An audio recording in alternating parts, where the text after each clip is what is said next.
Welcome everybody to Cardinal Community TV production. This broadcast is made possible through the District Video Club, which is directed by Mr. Paul Ferguson and advisors Ms. Stephanie Blythe and Mr. Brad Barhorst. The DVC also consists of students from Brookside Middle and High School in grades 7 through 12. We live stream after-school events for grades K through 12, such as choir and band concerts, plays, award assemblies, and any sport that we are able to stream. Please subscribe to our YouTube channel, Cardinal Community TV, to never miss a production. Thanks and enjoy the broadcast.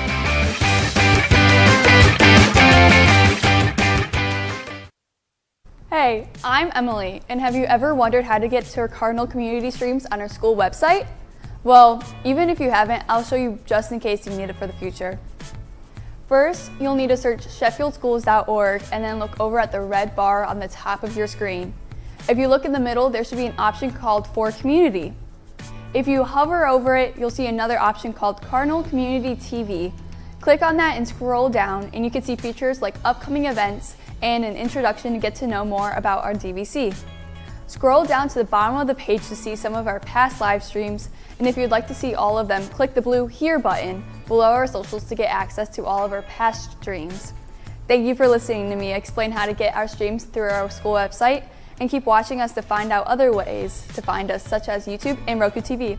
And have a nice day. Hey guys, my name is Ben, and I'm a senior here at Brookside High School. And I'm Aiden. I'm also a senior here at Brookside High School. I'm Tyler, and I'm a junior. And we are all a part of the District Video Club. If you guys have a TV and are tired of watching our live stream on your computer, phone, or tablet, don't worry. You can now watch our stream on Roku TV, Apple TV, and Amazon Fire TV. We will show you guys how to find us on Roku, but it is very similar to how you find us on the other two. For starters, find the channels icon on your home screen and open it.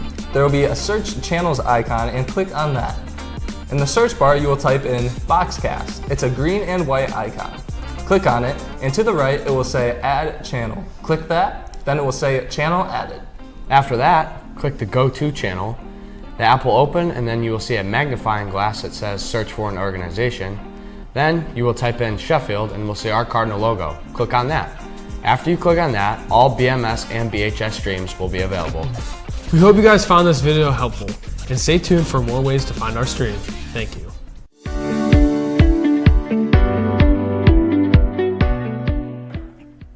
Hi, welcome to the Cardinal Community. My name is Emily Adkins, and I am the principal of Brookside High School. High school is such an important transition for students, both academically and socially. What happens during these years will have a lasting impression on their growth and development. My goal as principal is to ensure that students are attending school every day in a safe and caring environment with a challenging curriculum to successfully prepare them for the future. With an enrollment of about 500 students, grades 9 through 12, Brookside High School is the perfect place to have small class sizes, get to know teachers really well, participate in a variety of sports and clubs, activities, as well as make friendships that last a lifetime. We offer a variety of electives and fine arts programs, honors classes, college credit plus, and have career and technical pathways available through the JVS. Brookside High School offers 20 clubs that students can get involved in. The majority of our clubs are service-oriented, where students develop leaderships and spend time giving back to our community. Our high school is 8 years old, and it still looks as new as the day we opened its doors in 2015. Working together as a school and family partnership, we can help students reach their full potential. I look forward to meeting you and educating your child over the next 4 years. If you have any other questions, please contact our main office or follow us on Twitter at Brookside Cards. Thanks, and hope to see you soon.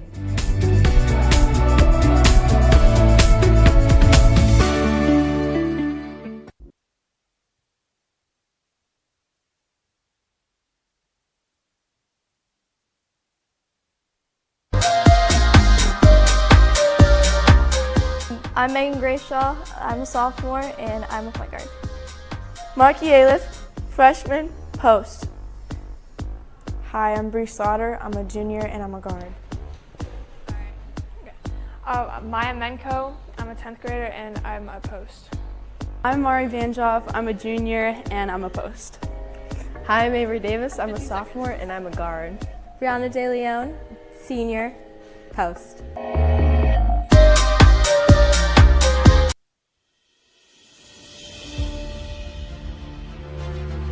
Marky Aliff, freshman, post.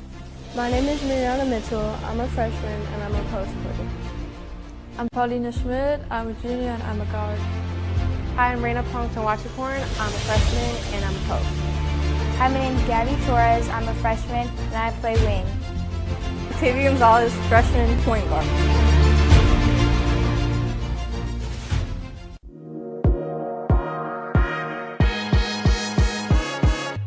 Hi, I'm Alex Hicks, a student at District Video Club. In this video, I'm going to show you how to watch live and past Brookside school events on YouTube.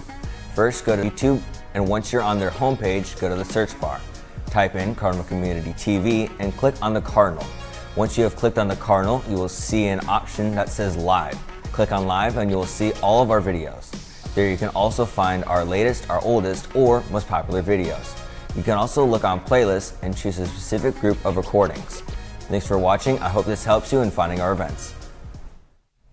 What's up, Cardinal Country? My name is Aiden. And I'm Emily. And we're here to show you where and why you should watch our daily announcements. We stream every school day at 11:15 on Mondays, Thursdays, and Fridays. And at 11:30, Tuesdays and Wednesdays. Up at Main Desk, we talk about this day in history, today's national holiday, lunch, along with birthdays and school announcements. And we can't forget about everyone's favorite segment, Daily Trivia. Curious about this week's weather? Then you've come to the right place because we've got you covered. Over here you can find our daily forecast and some interesting national news. Over here, we talk about recent national sports, and we also talk about the upcoming Brookside sports. We also have a fun daily segment every day. My favorite would be Wacky Animal Wednesday, where we tell you about an animal you may have never heard of, and another one that we haven't started yet would be Thrifting Thursday. So, if you want something fun to watch, tune in sometime. You can watch us on multiple platforms by subscribing to our YouTube, looking us up on the school site, or even on your Roku TV. Thanks for listening in, and we hope you tune in soon.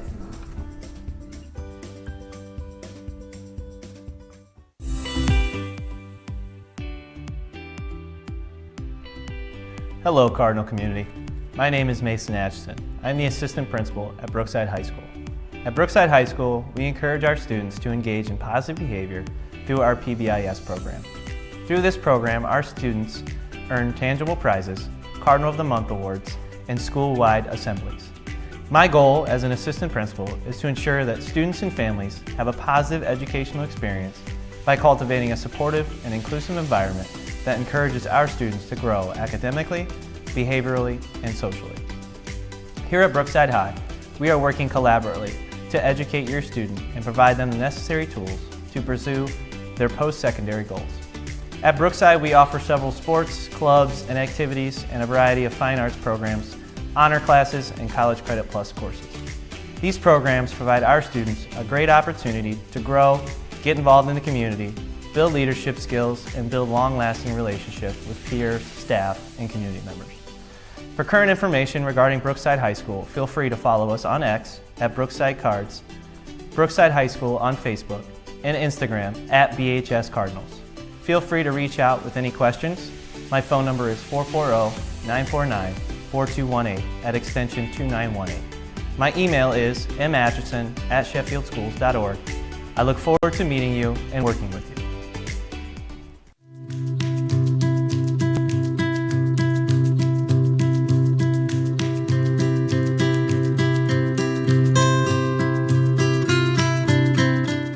Hi everyone, my name is Michael Cook, and I'm the superintendent here at Sheffield Lake Schools.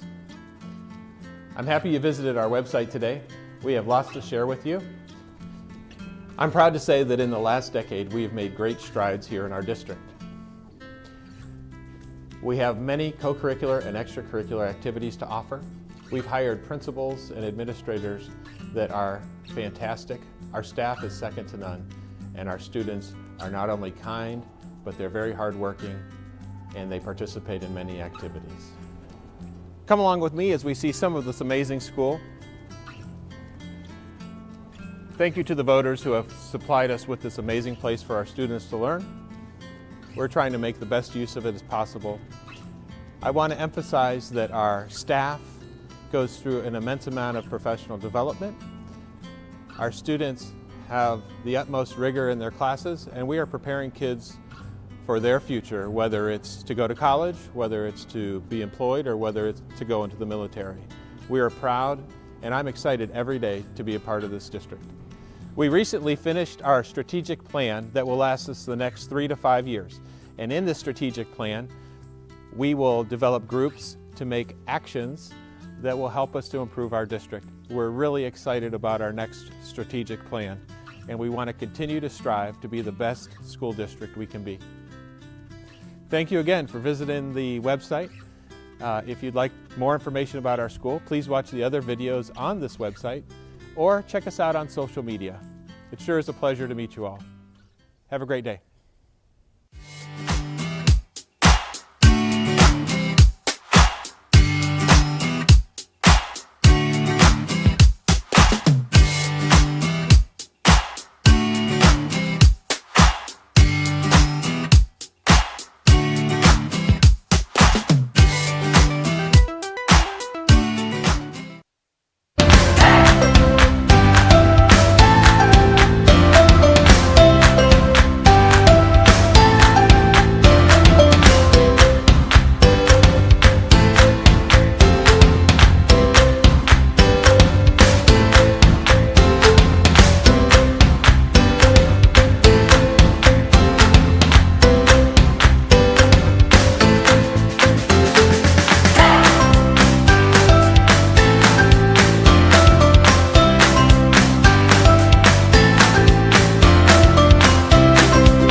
And good evening, ladies and gentlemen. Welcome to the Birdcage.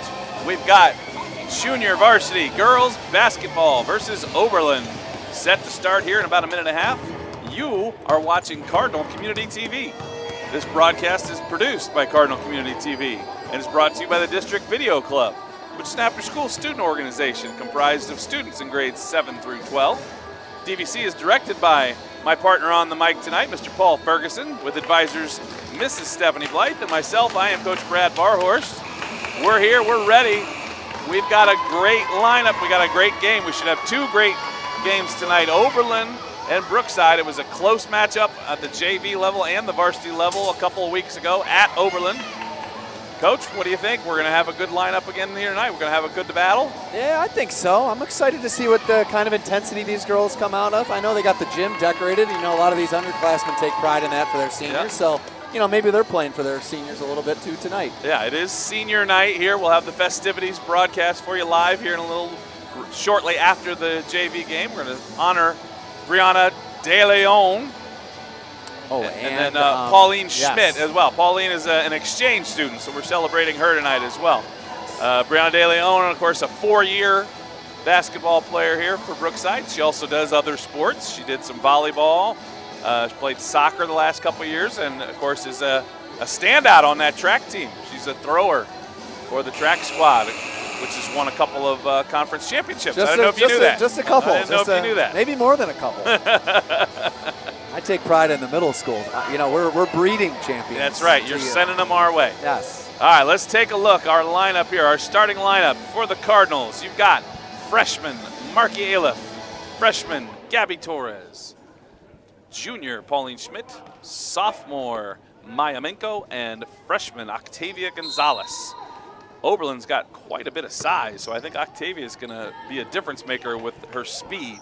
And we saw a huge difference I think it was the second half last time we played where we broadcasted with Octavia and the Cardinals, and she had a great second half. Yeah, she is very athletic and very quick. And of course, Marky Aliff's having a strong finish to her freshman campaign. Cards controlled the tip. Marky Aliff missed a long three, but a rebound by Gonzalez. Gabby Torres will take a long 2 off the front of the rim. Schmidt misses the putback, and it's tapped out of bounds. Good physical presence by Schmidt. She's got to use that backboard. Yeah, she's very athletic, and she seems to understand basketball pretty well. 1-3-1, three-quarter court look for the Cardinals. Gonzalez is going to try to pressure it. She's got good pressure on the ball. It's dead. The ball's loose. Tipped away by Torres. Picked up by Aleph. Fast break opportunity. Good jump stop. Oh, Gabby Torres just off the mark, but Marky Aleph with the putback. And what'd she use? Backboard. Use the backboard. Use that glass. Whoa. That was questionable. That's a little more than questionable. Steal by Gonzalez. She's attacking the hoop. She goes up strong. Is that a left hand, Coach? A little too strong. Oh, yeah, I like that it was left-handed, but it was a little strong.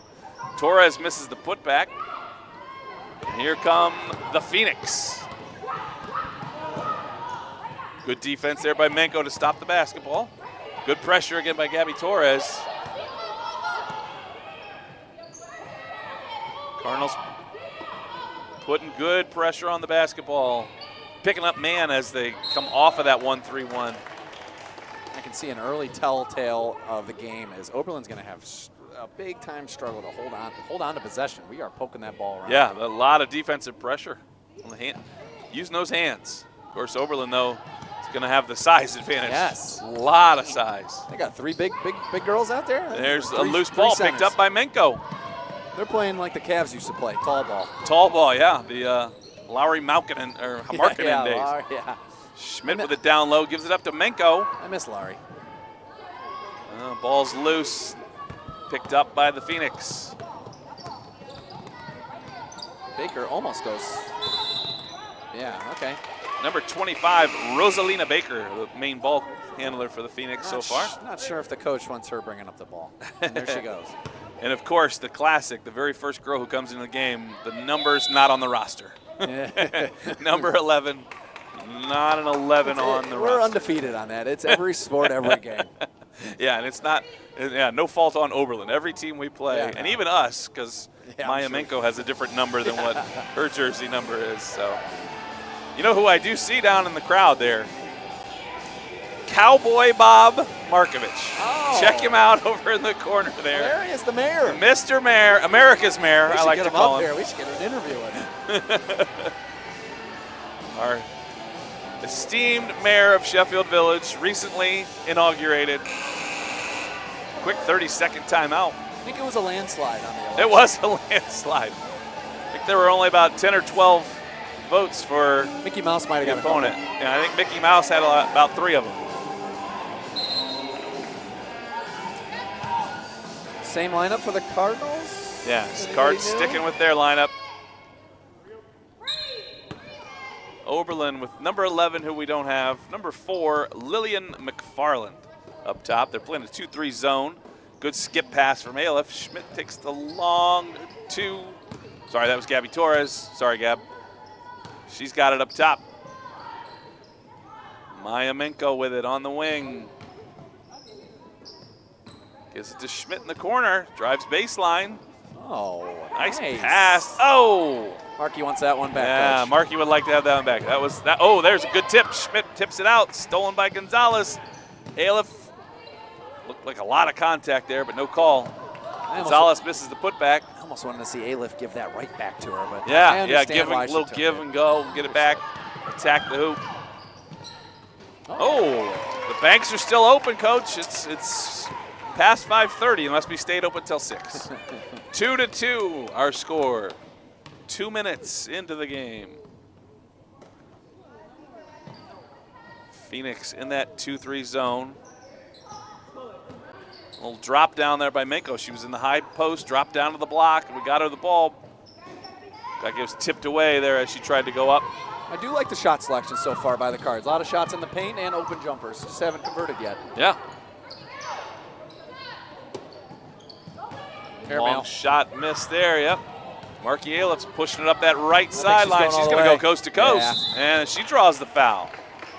Like I said, I might want to look at the one more pass by Markey, but she drew the foul, so she did her job. You know, our rule always was once you have it over half court in transition, make somebody stop you. Right. If nobody's stopping you, take it all the way to the basket, especially if you're on the right side. That right-handed layup is solid gold. I could see it in Marky's eyes. She wasn't passing that ball. I saw it in Marky's eyes when she caught that air She ball was gone. over the other side.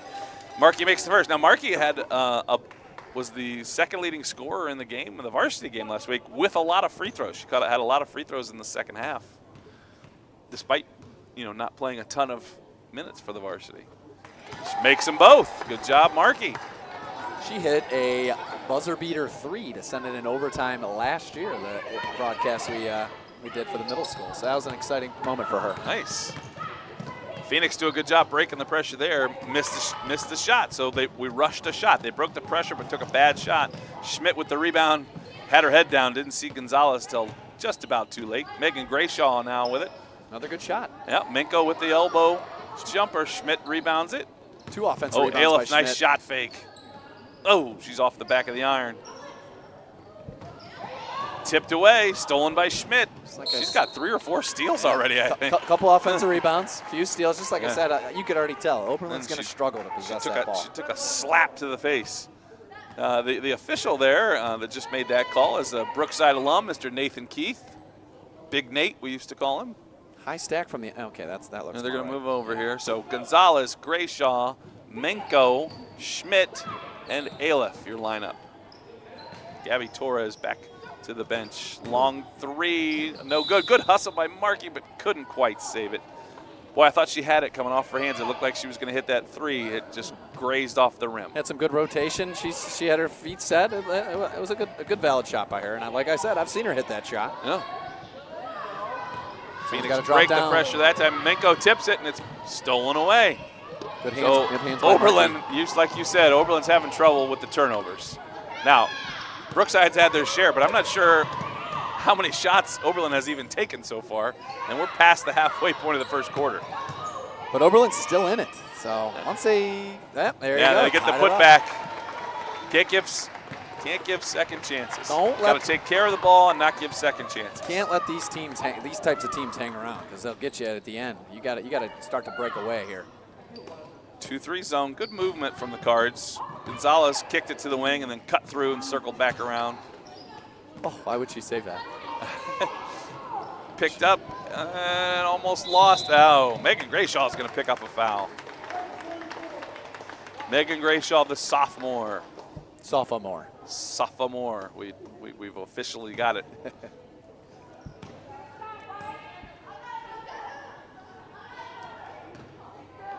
Phoenix to inbound.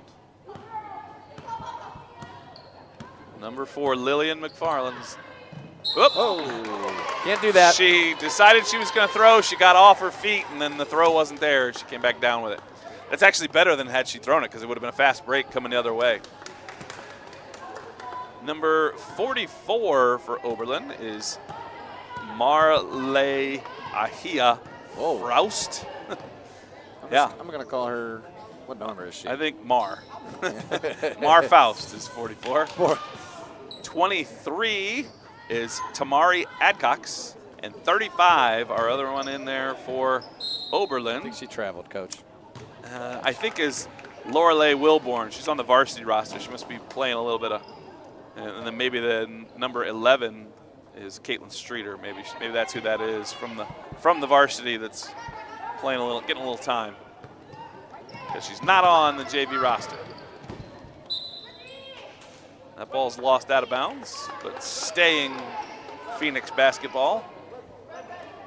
We're under a minute and a half to go here in the first quarter. Grayshaw's gonna step back and cover. Quick inbound, turnaround 3, a turnaround 3 off the inbound. What a wild shot that was. Bank, that's like you said, the banks are still there.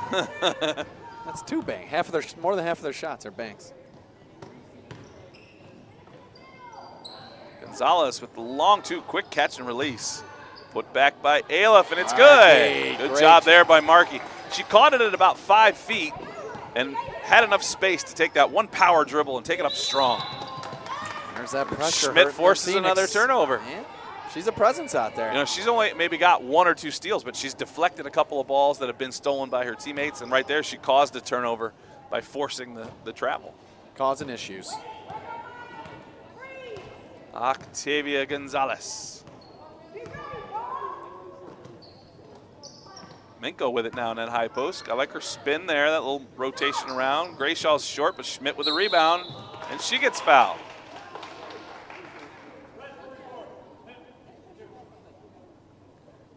I like the aggressiveness.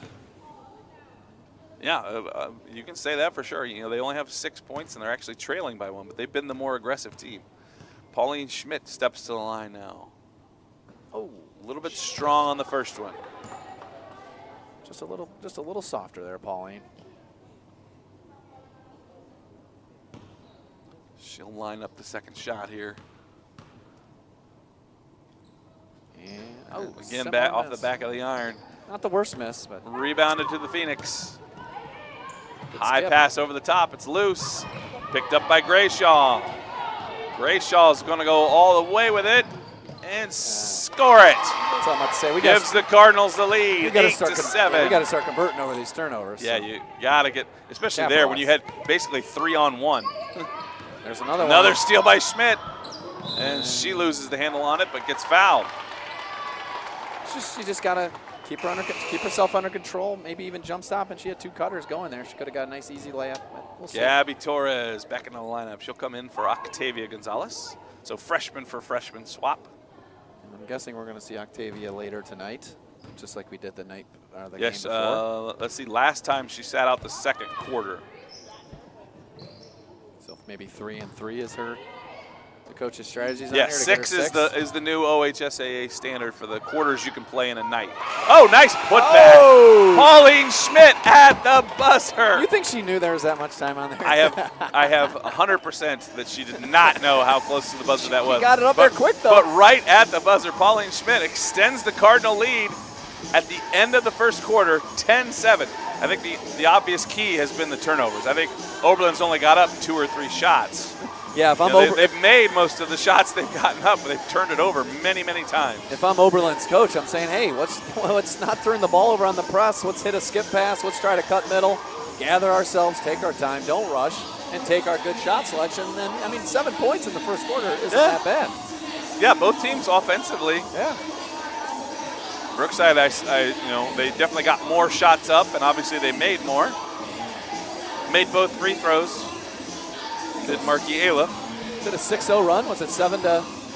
Yeah, they were behind 7-4. Yes, a great end of the quarter there for the Cards. See that math there? Yeah, that was amazing. Flensky listening? Probably not. Coach Washington talking them up. She's got Raina Pongtorn Wachikorn as her assistant coach tonight. Raina's got a little ankle injury. She's out of commission. I think our next segment on the news is how to spell her last name. It's doable. It's doable. doable. Actually doable. Very phonetically spelled out. Other than the K for corn. Yes. It's not the C, it's the K. But yeah, Pong, Torn, Watch, Corn. I just need a day of the week to start with P. Get that alliteration going. Oberlin breaks the pressure there, gets a nice shot, but no good. Great possession. Another rebound for Marky Aliff. Oh, she's got that cannon. She's a softballer. Schmidt with the floater, got it. And Marky Aliff's a thrower. Oh, yeah. She throws for the track. She's a track thrower, shot and disc. I think that basketball's a little bit lighter than that shot. But 12-7 now our lead. Tipped around and... that might have been a jump ball. Yeah, I thought we had several opportunities there for one. Maya Minko comes out with it, though. Maya Minko, the sophomore. She and Megan Grayshaw on the JV team. Aliff to Torres, 2 freshmen. Schmidt, no good. Rebounded by the Phoenix. Open shot, just tough one from the short corner. Yeah, that's like the hardest shot. The long 2 from the side. Man. Great horse shot if you can master it. Yeah. That was number 5, I think, is Regalado Martinez for Oberlin. Great job by Menko not traveling when she was down on the ground. Aliff on the pull-up, no good. Whoa. Whoa. So my gut tells me that Markey bumped into the big girl on the missed shot as she was trying to get by for the rebound.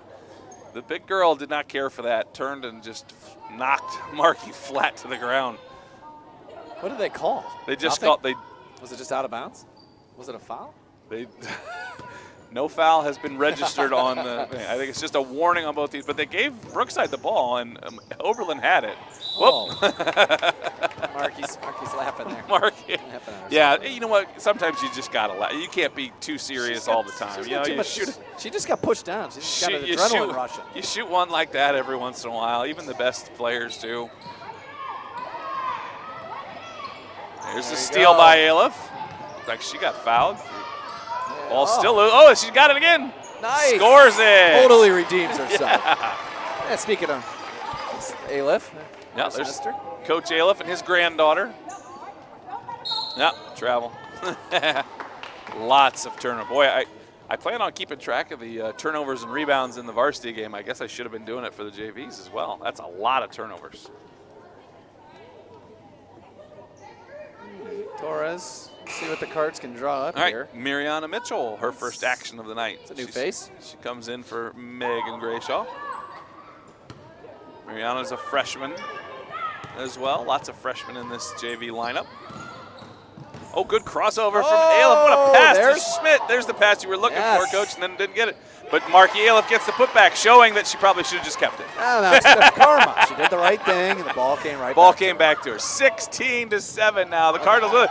Another pat. That was tipped by Torres and picked up by Schmidt. She'll take it to the hoop. No good. Aliff with another putback, and she draws the foul. Oberlin can't get the ball past half court. It might get ugly tonight. So, okay, do your math again there, Coach. It's a 12-0 run now. I'm glad you did that. Double for figures. the Cardinals.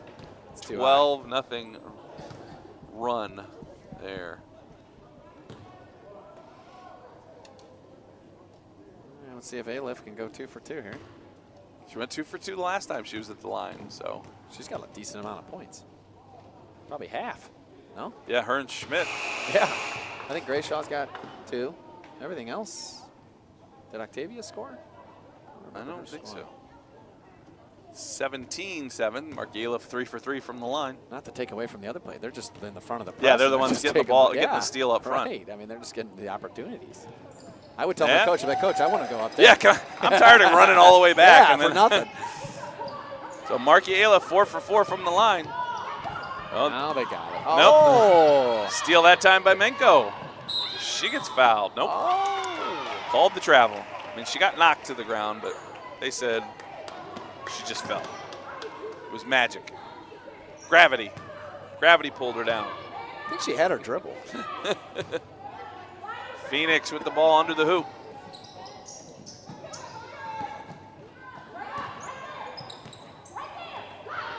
Shots tipped. Rebound to Aliff. And Aliff's going to draw the foul.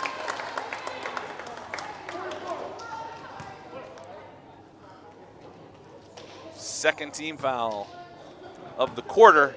It's important to remember, second team foul of the quarter. Oh, I know the rules now. I did that clear. I did the boys game. Now that we've done a few games. Yeah, I know. Oh, Mariana Mitchell had a wristband on. She had to take that off. She threw it onto the stage. Look who's helping a teammate out. Look at Bree Slaughter over there. Varsity player helping out. Whoa. Essentially, it's just the NBA rule, right? I mean, that's how the NBA does it. Yeah. What's college do? They still standard? You know what? I'm not 100%. I'll know in March. You put me on the spot, Coach. You put me on the spot.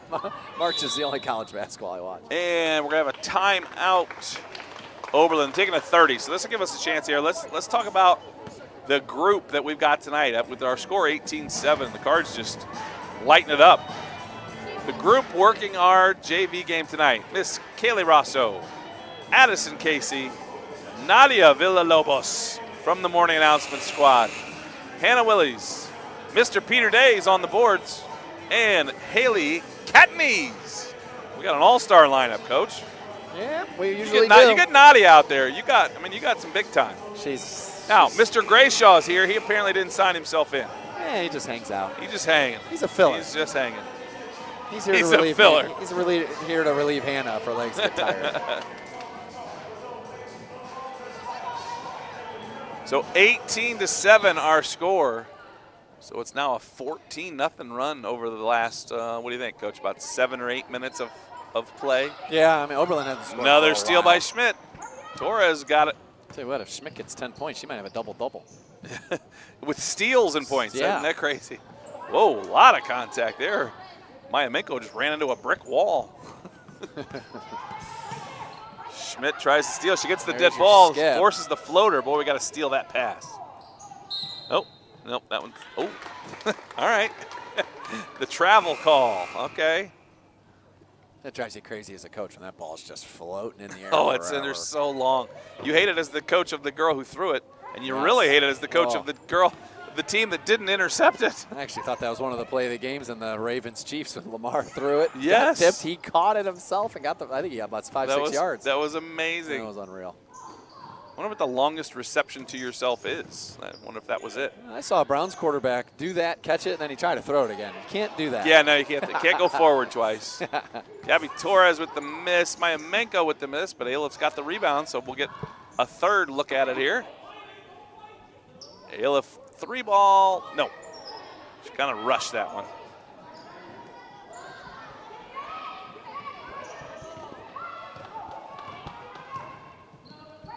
Long pass, cross court, goes out of bounds. Another turnover on the Phoenix. Ball's headed back to the Cardinals. Gabby Torres, the last girl of the Torres contingent. There's been a lot of them. She's a freshman. Almost a travel, but she yeah, held. Schmidt kept 1 foot stable, I think. Got That tipped. pass was tipped by the Phoenix. Markey recovers it. Here goes Gabby Torres. Ailif with a nice shot fake. Torres will take the shot. No. Mitchell had her hands on it. I thought it was tapped out by Oberlin, but they say no. Mitchell was the last one to touch it. Here she is. Schmidt's ready Schmidt, to look go. at her bouncing. She's up on it.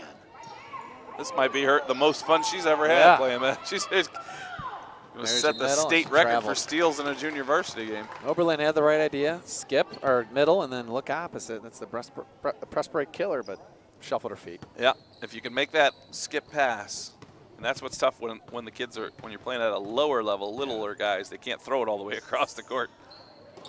Oh, Schmidt gets it almost a steal. Schmidt, whoop. She was a little bit ahead of Markey Ailif. Markey was running along that baseline, and ball was a little bit ahead of her. Grayshaw back in the lineup for Mitchell.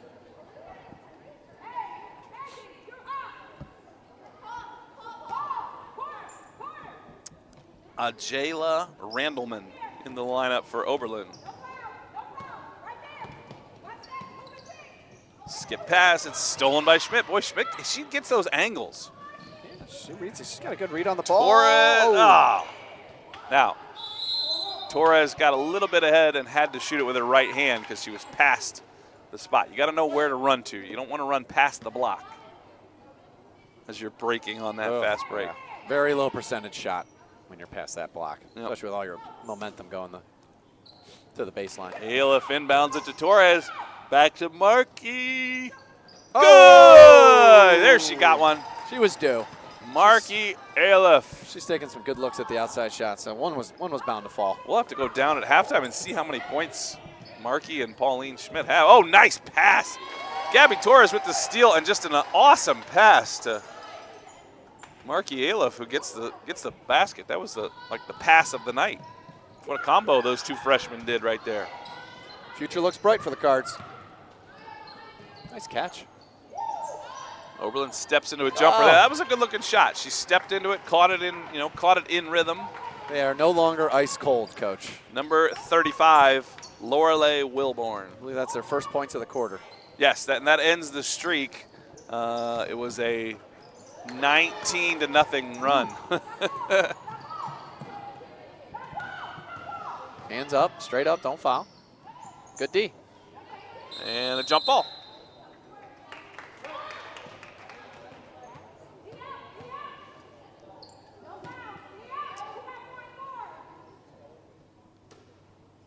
Oberlin inbounding it off the jump. Good defense from Grayshaw there without fouling. And, yep, she reaches in and gets the jump ball. Good job there by Megan. 1 minute, 6 seconds to go here in the first half. Cardinals in control thanks to a 19-0 run to put themselves up 23-9. With the JV's numbers there, they don't have many people to sub down there, so. No, just the 7. Oh, man. Schmidt with a great play, but they said she picked up her feet. She wants that one back for Man. sure. Mariana Mitchell back in the lineup. That might have been the take of the night, Maya too. Minko. Oh, what strong. Yeah, just attacked the hoop. With the contact, too, is for sure an and one. She just happened to travel. I actually missed the travel, but it was the wrong call. Oh. Markey, she got ahead of herself. More? What nice job, Megan Grayshaw, and Schmidt with the basket. Nice job, Schmidt. Great job using the backboard, setting her feet, firing up there really quick so she didn't have to deal with any defense. And that's a forced, another forced turnover. Just that. Now I'm glad I wasn't tracking. I'd run out of paper. Yeah. The number of turnovers in this game. Killing trees, Coach. On the Phoenix. Killing Wow. trees. Yeah, saving those trees. Torres Turn almost around. got ear hold. I like that turnaround, and she was squared up, and she took it just off the mark for Mitchell. Heads up. Oh. Pinball. Yeah, Markey Aliff got a piece of it, and then she collided with an Oberlin player. You know, speaking of the youth, the quality youth that our team has, I see Bailey Brennan over there, the 8th grade superstar. She's in attendance tonight. I believe she'll be working a camera for us next game. Another steal by Schmidt. It's loose. And Aliff, yeah, she slid her feet. She wanted that basket, and she wanted it bad. 8.9 seconds Slid her left. feet, yeah. Yeah, I would scoot up. I'd try and get one more here. Absolutely. Oh, almost. Yeah, there you go. Now you got to hustle. Oh. Gives all right, them good. 3 seconds. 3 seconds left. Let's see if we scored right at the end of the first quarter. Let's see if the Cardinals can finish off the first half with a basket. Oberlin's just going to let them roll this. Yeah, Wow. that's impressive. Wow. Because you know Markey's about to take this. Mark. Oh, no, she passed it up. Oh, Grayshaw just off the mark. Wow. So our score at the half, Cardinals 25, Phoenix 9. We'll be back for the second half. You're watching Cardinal TV.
I'm Megan Grayshaw. I'm a sophomore and I'm a point guard. Markey Aliff, freshman, post. Hi, I'm Bree Slaughter. I'm a junior and I'm a guard. Maya Menko. I'm a 10th grader and I'm a post. I'm Mari Vanjoff. I'm a junior and I'm a post. Hi, I'm Avery Davis. I'm a sophomore and I'm a guard. Brianna De Leon, senior, post.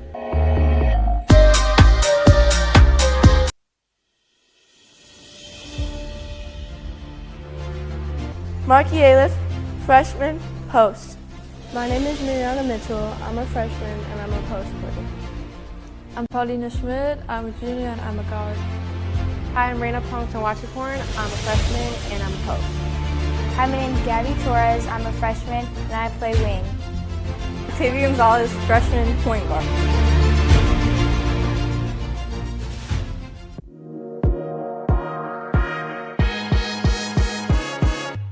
Hi, I'm Alex Hicks, a student at District Video Club. In this video, I'm going to show you how to watch live and past Brookside school events on YouTube. First, go to YouTube, and once you're on their homepage, go to the search bar. Type in Cardinal Community TV and click on the Cardinal. Once you have clicked on the Cardinal, you will see an option that says Live. Click on Live and you will see all of our videos. There you can also find our latest, our oldest, or most popular videos. You can also look on playlists and choose a specific group of recordings. Thanks for watching. I hope this helps you in finding our events. What's up, Cardinal Country? My name is Aiden. And I'm Emily. And we're here to show you where and why you should watch our daily announcements. We stream every school day at 11:15 on Mondays, Thursdays, and Fridays. And at 11:30, Tuesdays and Wednesdays. Up at Main Desk, we talk about this day in history, today's national holiday, lunch, along with birthdays and school announcements. And we can't forget about everyone's favorite segment, Daily Trivia. Curious about this week's weather? Then you've come to the right place because we've got you covered. Over here you can find our daily forecast and some interesting national news. Over here, we talk about recent national sports and we also talk about the upcoming Brookside sports. We also have a fun daily segment every day. My favorite would be Wacky Animal Wednesday, where we tell you about an animal you may have never heard of, and another one that we haven't started yet would be Thrifting Thursday. So, if you want something fun to watch, tune in sometime. You can watch us on multiple platforms by subscribing to our YouTube, looking us up on the school site, or even on your Roku TV. Thanks for listening in, and we hope you tune in soon.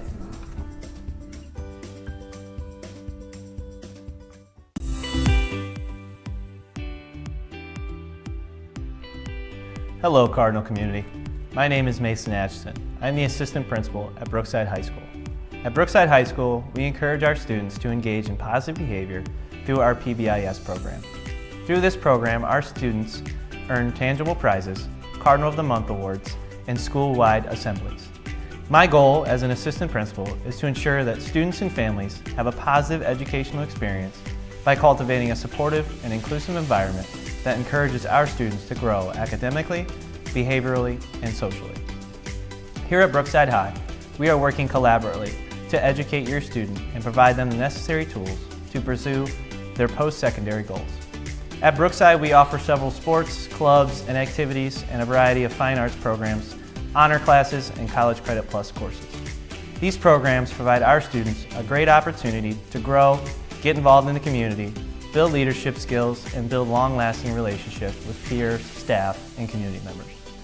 For current information regarding Brookside High School, feel free to follow us on X at Brookside Cards, Brookside High School on Facebook, and Instagram at BHS Cardinals.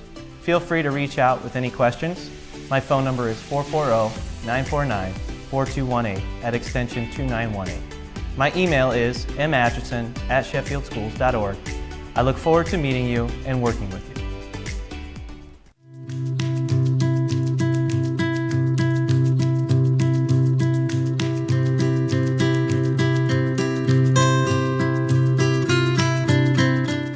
Hi everyone, my name is Michael Cook, and I'm the superintendent here at Sheffield Lake Schools. I'm happy you visited our website today. We have lots to share with you.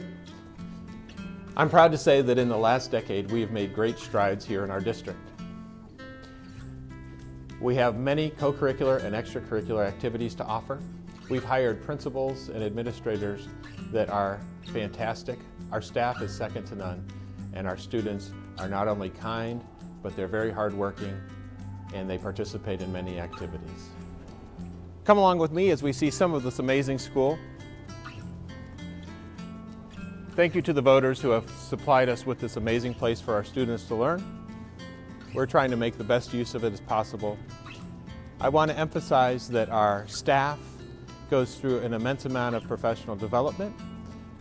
Our students have the utmost rigor in their classes, and we are preparing kids for their future, whether it's to go to college, whether it's to be employed, or whether it's to go into the military. We are proud, and I'm excited every day to be a part of this district. We recently finished our strategic plan that will last us the next 3 to 5 years. And in this strategic plan, we will develop groups to make actions that will help us to improve our district. We're really excited about our next strategic plan, and we want to continue to strive to be the best school district we can be. Thank you again for visiting the website. If you'd like more information about our school, please watch the other videos on this website or check us out on social media. It sure is a pleasure to meet you all. Have a great day.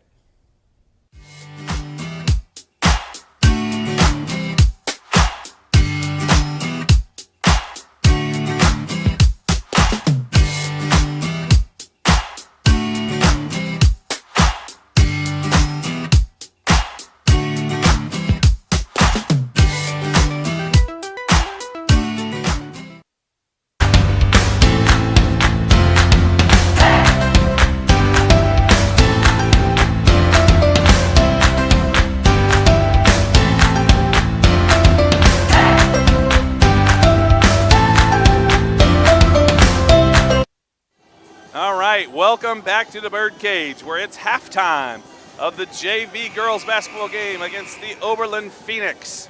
Shout out to Mr. Sampson. Guy, he's tuned in down there for us.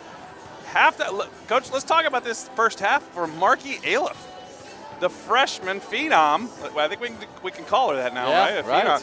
17 at the half. What's that on pace for? 17. Let's do some math. Here's the bet, folks. Here's the money line. Will Marky Aliff outscore Oberlin? Oh yeah, I'm taking that bet. Right now, sure. she's up by 8. Yeah. But here's what could happen. You make that bet, and then she doesn't play a quarter. That is true. However, I'm still taking it. Still taking it. The key, obviously, in that first half was the turnovers. Yeah, tons of turnovers. Great pressure by the backcourt of the Brookside Cards. Yeah, I would guess if you were trying to keep track of Oberlin's turnovers in that first half, you went through your fingers and your toes in just the first half. When I was a JV girls basketball coach, I tried to keep it under 20. You don't want to have got more than 20 turnovers in a girls JV basketball game, you're probably going to lose. But if you don't have very many turnovers, you're probably not going to win. Right. You're not being aggressive. Yeah. And that's especially with girls basketball, the JV level, you've got to be aggressive. Bree Buckets on the in the huddle there, cheering on her JV teammates. Yeah, always good to see. Bree's the team captain, so she takes that leadership role. She does that responsibly. Now Marky Aliff is out with Mariana Mitchell. They're the two that are sitting. So let's see if maybe she sits out this quarter, because Octavia didn't play in the second quarter. Let's see if Marky sits the third here. Yeah, that's a good call by you. Good observation. Yeah, well, they both have been getting more varsity time. There's right on cue, turnover from Oberlin to start the half. All right, I'm tracking them. That's one. Menko, Gonzalez, Torres, Schmidt, and Grayshaw, the lineup. Oh, good pass by Grayshaw. Menko with a nice move. Boy, I'd like to see her take that power dribble and get all the way to the hooplas. Just go up and barrel through. Schmidt still. Schmidt, she got a tipped ball there. Now she got it dead, and the ball's loose. You think these Oberlin girls are going to see Schmidt in their nightmares tonight? She is just hounding. All over. And 10-second call. Turnover. Schmidt, Grayshaw, and Torres force a 10-second call. And good job by Gonzalez and Menko. They were back covering the hoop. So it was all five in unison. Everybody was doing their job. Grayshaw with the spin dribble, loses the handle, tipped away, and it's gone. And then Schmidt steals it right back. There it is. Oh. Pauline Schmidt, who has 6 at the half. Oh, there you go. And he gets another steal. Yeah. And a basket. So 8 points for Pauline Schmidt. She's 1 away from being in the lead. Phoenix break it this time. Elbow jumper. That was a good decision by her. Oh, swatted away. That was a Jared Allen-esque swat by Maya Menko. She's got a smile on her face. Jared Allen making a case for the All-Star game here. He is. 15 or 16 Early in the year, people were talking about trading him. Now they're talking about him being an All-Star. Coach, I wanted to trade the whole team in the beginning of the year. Now I'm looking like a fool. Oh, that's travel. Another, and you know what? That was a forced turnover. That we were doing a hard closeout. She rushed the shot, traveled. Good coaching. Coach Washington says, keep the pressure on. Let's try and keep the pressure on without Marky Aliff. Which I think they can do. Gonzalez gets it in. Nice entry pass there to Minko. There's a good move. Oh. No foul. I liked it. Yeah, I liked it. I think there was a lot of contact. Torres with the steal. I think Oberlin just needs to just slow it down a little bit. They're so Yeah. in a rush to pass. Yeah, Brookside has definitely controlled the tempo of the game. Long two from Gonzalez, no good. Schmidt with the rebound. Grayshaw, nice. Megan Grayshaw, that is not an easy shot. That 8-footer from the side, off the glass. And the Cardinals lead it by 20. Schmidt heard me say double-double. She goes, huh, double-double. I'm going for triple-double with 4 rebounds. points for Megan Grayshaw. And another turnover forced. 5th one. Number 44, Jayla Randleman in the lineup, as well as number 11, Caitlin Streeter. In there with number 4, Lillian McFarland. Here comes Octavia Gonzalez. I'll tell you one thing. Torres, long two. One thing the girls have the boys tipped beat around, in rebound by Schmidt. Is the shoes. And the jump ball. Yes, team shoes is a cool thing. Like the team shoe look. Man, the boys basketball, I could barely, I mean, orange, green. Yeah. Neon. Yeah, my rule was always they got to be the school colors. You can't. I didn't care what shoes you had. You know, some people like different companies or whatever, but they got to be the same colors. Yeah. Torres, that was a good looking three off of Gabby's hands there. I thought it was going to go, but went off the glass. Oberlin player is trapped at the top of the key. Grayshaw. There's a steal from Grayshaw. Taking candy from a baby. Oh, yeah, light whistle, but Megan Grayshaw is going to go to the line. Good aggressiveness. The Cards are not Megan letting Grayshaw up. will shoot 2.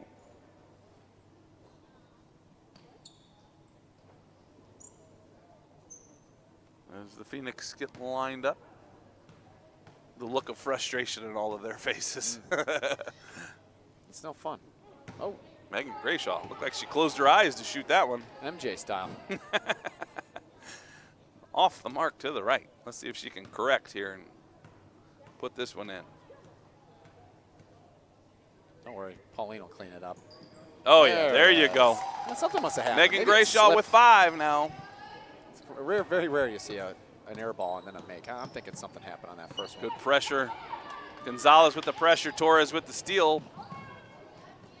Gonzalez, skips it across to Gabby. Oh, Gabby had it. Great skip pass. Grayshaw, 3, no good. That's a foul. Good effort. I love the effort from Gabby Torres. Did they even call the foul? No, they just said out of bounds because Gabby is the one who reached around and grabbed it. Good pressure from Schmidt again. Nice give and go there. Ball's tipped by Torres. And a jump ball. You get frustrated when you're Oberlin, and that's just happy. You can't get the ball past half court. And then you finally do, and you probably rush a shot. Well, you know, you think back, they actually led in this game 7-4. Oh, Schmidt's sleeping.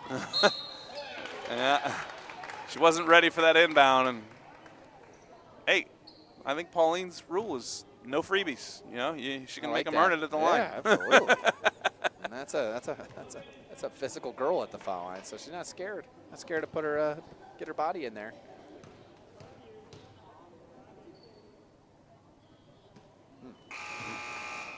Very strong on that one. Mariana Mitchell will come in for Pauline Schmidt. So Pauline, what a great game Pauline's had. Yeah, she's phenomenal. 8 points and about 25 steals. There's the second. That's the first point of the second half. I'd say about 5-6 rebounds too. There. She's filling out the stat sheet. 30-10 our score. Grayshaw, quick 2 off the front of the rim. Good look. Yeah, that's a transition shot. You have a good chance for rebounds there. We just didn't get it that time. Steal by Gonzalez. Keep marking those turnovers, Coach. Torres saves it. Gonzalez. Smelled popcorn. I got distracted. Yeah, I know. That does smell good. Somebody right below us must have it. Torres, a good-looking 2, no good. And a jump ball. Good, another good. Great double team. Yep. Great job. Maya Minko had it sealed off, and Grayshaw reached in without fouling and was able to tie the ball up. So this one goes to the Cardinals. All right. Stack at the. There we go. She pops out. Minko's got it at the elbow. Spin dribble. A little too much Another dribbling. spin dribble. Yeah. Reverses course. She wasn't passing that ball. Draws the foul. It's like almost an isolation, NBA isolation play. She had a girl she thought she could take to the hoop. Just needed everybody to get out of the way. Looked like the design, looked like the inbounder was coming wrapping around off a double screen, but she didn't. She wasn't having it. Gonzalez with it now. She'll drive it down to the left elbow. Went up with it. Lost her shoe. Tipped away. She got flat-footed. Bragging about the shoes. Gone. Jumper, no good. Rebound. Nice job there. Mariana Mitchell had good box out. She turned it over. Don't pass it under your own hoop. She passed it back towards her hoop, and that's a big no-no. That's like laid down the middle as a quarterback. 12 points now for the Phoenix. 17 for Markielef. Kept it up high. I like that. Mitchell off the glass from that right elbow. Gets the steal. Oberlin had that ball, and Mitchell stole it away. I'm going to give shout out to Coach Bear. I think these girls are hitting the weights. Just stealing the ball from them. Coach Bear's our weight coach, just to make sure everybody knew that. Strength and conditioning program. Gabby Torres. Grayshaw's got to wait for that screen. Here comes the screen. Gonzalez, long 2, no good. Tipped around, out to the Phoenix. Here they come. 1-on-3. Blocked by Menko. She wanted that foul, McFarland. Didn't get it. Torres up the right sideline. She draws the foul.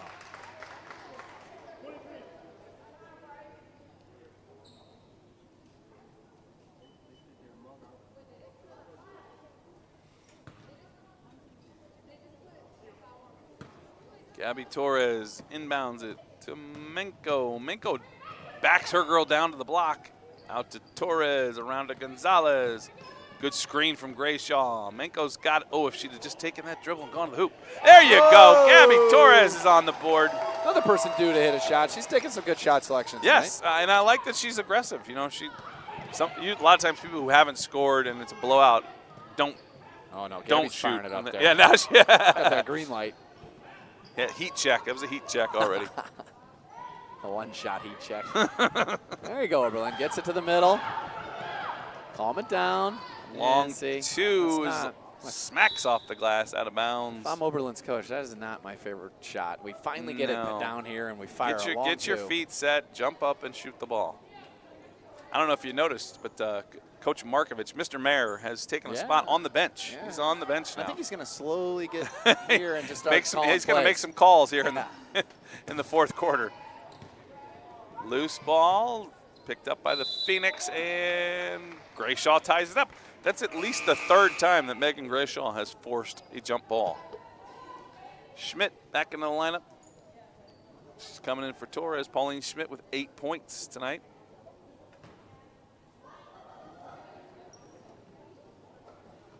Quick shot from over. Oh, that was good. I was going to say that she rushed it, but she made it, so you can't say that. They're closing in on her, Coach. Oberlin's got 14. Markielef's got 17. Oh yeah, you're right. Tipped. Gonzalez with it. She picks it up. Gets a screen from Menko. Drops it down to Schmidt. Oh, great Pauline vision Schmidt. by Collins. Rebound to Pauline Schmidt. Jumper no good. She gets her own rebound. Pat in the stats, Scores Coach. it.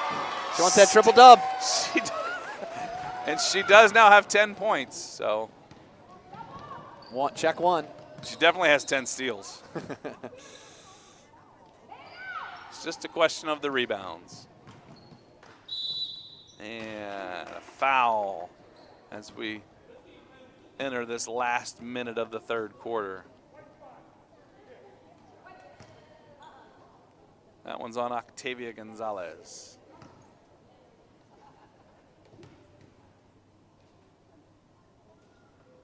Oh, good looking free throw. Yep, one more point closer to Aliff. Tamari Adcox. I think Aliff's coming in that fourth quarter to slaughter that bad. Freshman from Oberlin. 2 good looking free throws. Let's get her the ball. She's got 16. The Phoenix now have 16. Grayshaw set to come back in if there is another dead ball this quarter. I'm going to say there is. Schmidt with it. She's on the drive. Turns the corner. Loses the handle. Gonzalez for 2 off the front of the rim. I like that Octavia's being aggressive with the jumper as well. Don't dribble away from the hoop. Yeah, stay on the attack. Good defense by number 11 there. Shutting down Torres. Menko gets the screen from Octavia Gonzalez. Just set a screen to a girl who probably outweighs her by 100 pounds. She's not scared. 3. She's tough. 2. No dead ball. Oh, Lost that. You were, yep. Can't believe it. Didn't have that on FanDuel, did you? 34-16, our score at the end of 3. And there is a challenge. It has been put down. Will Oberlin, who currently has 16, she's checking in, Coach. There she outscore goes. Marky Aliff. Marky Aliff has 17. Let's see how this fourth quarter goes. Now, does that mean Octavia as I look down there, I don't think Mitchell or Menko have scored, or Gonzalez.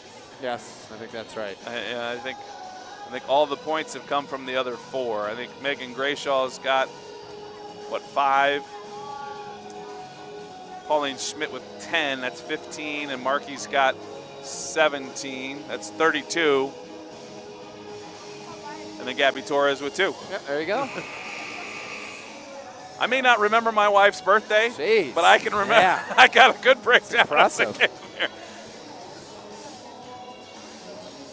And I do remember my wife's birthday. That was a joke, folks. It's sometime in November. I buy her a turkey every year. Nice. I like that. Is it on the third Thursday? A lot of times her birthday is on Thanksgiving. Yeah, okay. She's November 25th. So, about every 4 or 5 years. All right, so Mitchell and Schmidt on the bench. So we've got Gonzalez, Aliff, and Torres, Grayshaw, and Menko out there. The Cards come out. They're playing man-to-man. And they played a lot of zone in that first half. Loose ball. Yep, picked up by Oberlin. Entered in there. Boy, that looked like it probably was a foul on Menko, but no call. Tipped, and that one's going the way of the Cardinals. Good job by Gabby Torres, not touching it one more time. Oberlin with the press. They're up into a man-to-man. Now they're going to press. Well, they may have had it set up, Coach. And yeah, if you don't score, you can't set it up. The floor is for sure tilted. We're here for senior night. When the ball comes down to this end, you can see the decorations as we celebrate. Yeah, they're everywhere. They're our lone senior on the squad, Brie De Leon, and then we're also celebrating Pauline Schmidt, the foreign exchange student, who's obviously not going to be with us next year. Oh, Aliff with the basket. Oh, that's a big basket. She's got 19. Wonder if this is a tapped away by Torres. Oh. Another ball up in the air. Good rotation. Long 2, no good. Menko with the rebound. She draws the foul. Good work. Yep, good job by Maya Menko. She's gotten down there with those big girls and boxed out and gotten a lot of rebounds tonight. Yeah, I wouldn't say any of these girls are really afraid of their physicality. Going deep? No. Yeah, say hit the open girl. Oh, now they're going deep. Now they're going deep. Gabby plays softball? Firing that thing around. Yeah. Well, she plays soccer, so maybe that long overhead. Oh, Gonzalez. No. Another basket. Marky Aliff. Now, I would venture to say, I'm not being mean when I say this, I don't think if you added up Ashley Aliff and Tori Aliff's career points that they add up to over 20. That's funny. Love those two to death, but Markey is the scorer in this family. Good ball movement that time from Oberlin, and they score it. So it's 21 Markey, 18 Oberlin. Oberlin's coach is probably thinking, why long ball. Haven't we been doing that all game? Saved by Aleph. Almost into the decorations. And the Oberlin girl should have just let it go out of bounds, but she tried to pick it up and she tapped it on the line. Gabby Torres. Yep, the inbound pass stolen away. And then just smacked by Octavia Gonzalez. Gabby Torres on the drive. She draws the foul. I would say they're just more takeawaying the ball than like intercepting passes. It's just taking it from them. Gabby Torres, she's got 2 today. Let's see if she can extend her scoring streak. I'll tell you what, tomorrow at practice, if I'm Oberlin, I'm just pivoting and trying to get girls to steal the ball. And just pivot strong, hold that ball strong, rip some elbows through. That'll get them off you.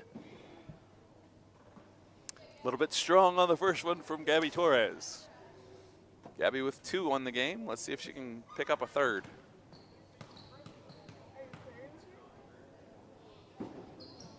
Nope, a little strong on that next one too. Oberlin with the ball, pushing it up sideline. Grayshaw gets it stopped. Long pass across. Aleph tips it again. Ooh. They're going to get Markey Aleph for a foul on that one.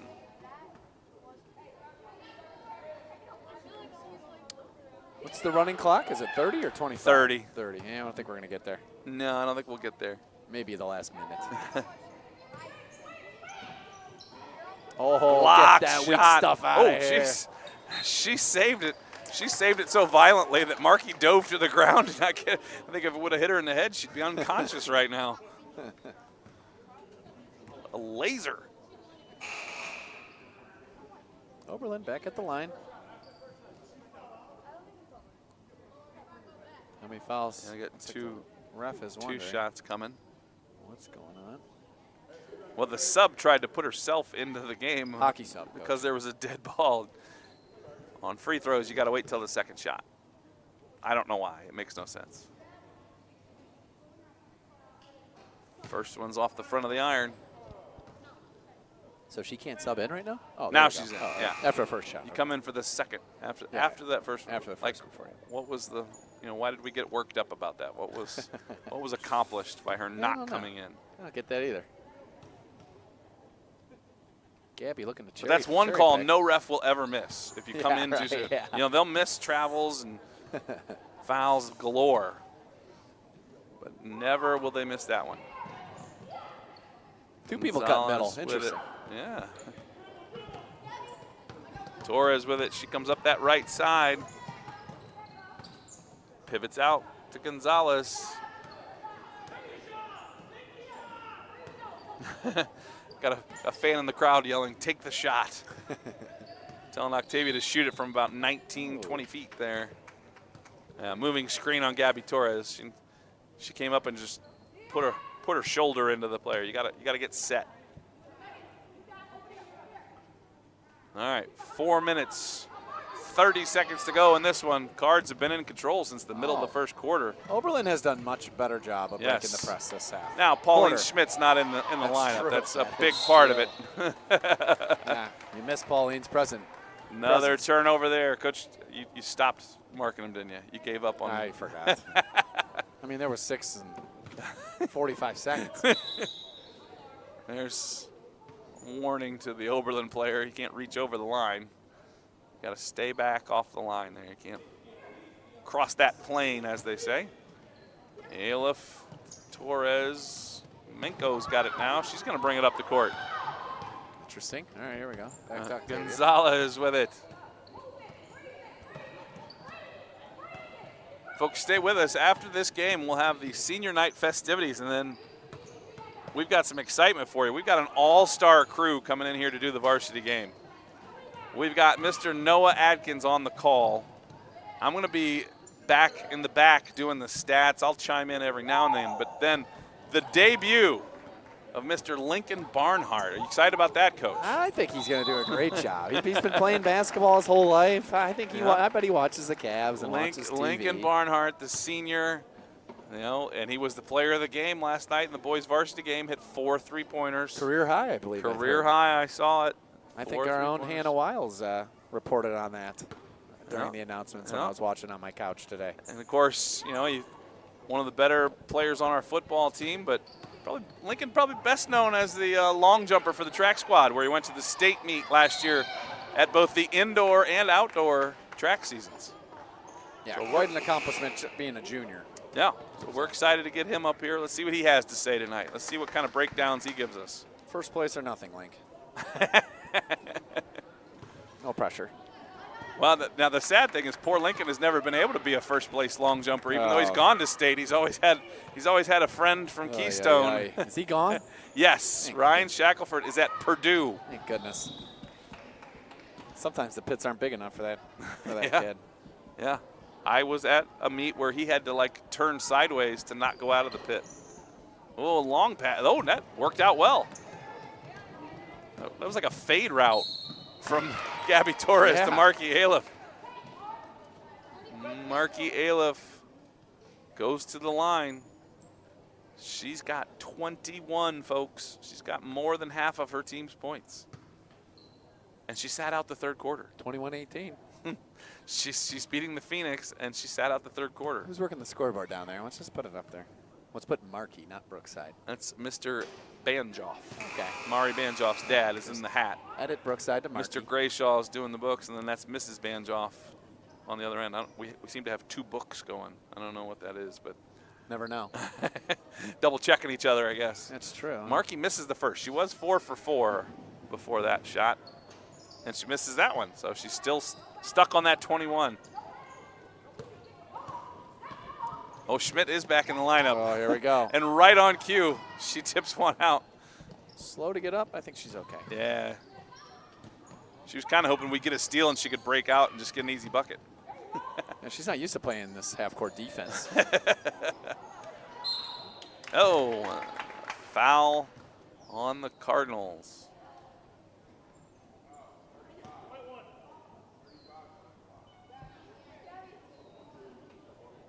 Stuck here 40-18 for a while. Let's see if Rosalina Baker goes to the line to shoot 2. Break this score. Nope. No. Short on that one, front of the rim. Boy, I'm looking over as the crowd gets ready for senior night. We got some signs over there. Yeah. We got some signs. This will be interesting to see if we can read. I saw one that says, "Who? Boo." I'm not sure what that is about, but maybe we'll send Bailey Brennan. She might do some sideline reporting. Yeah, do some sideline reporting.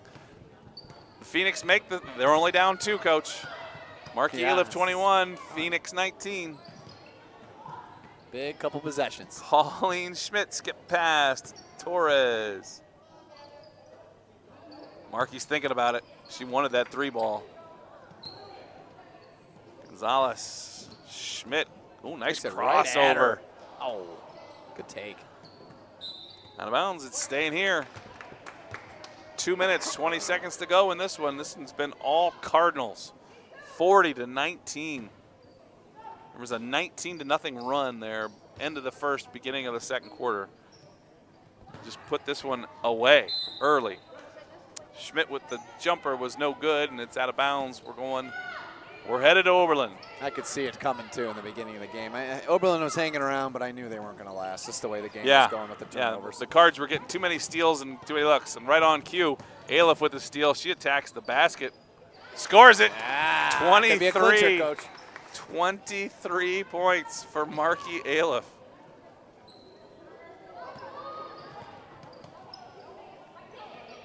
Kind of surprised the Cards are still in a press. Yeah, it's true. 10-second call, another forced turnover. I think Marky likes the cameras. She seems to play her best games. Yeah. When the DVC shows up, so shout out to Marky. Well, Marky should shout out us. Yeah, right. It should be. Yeah. Another forced turnover for the Cardinals.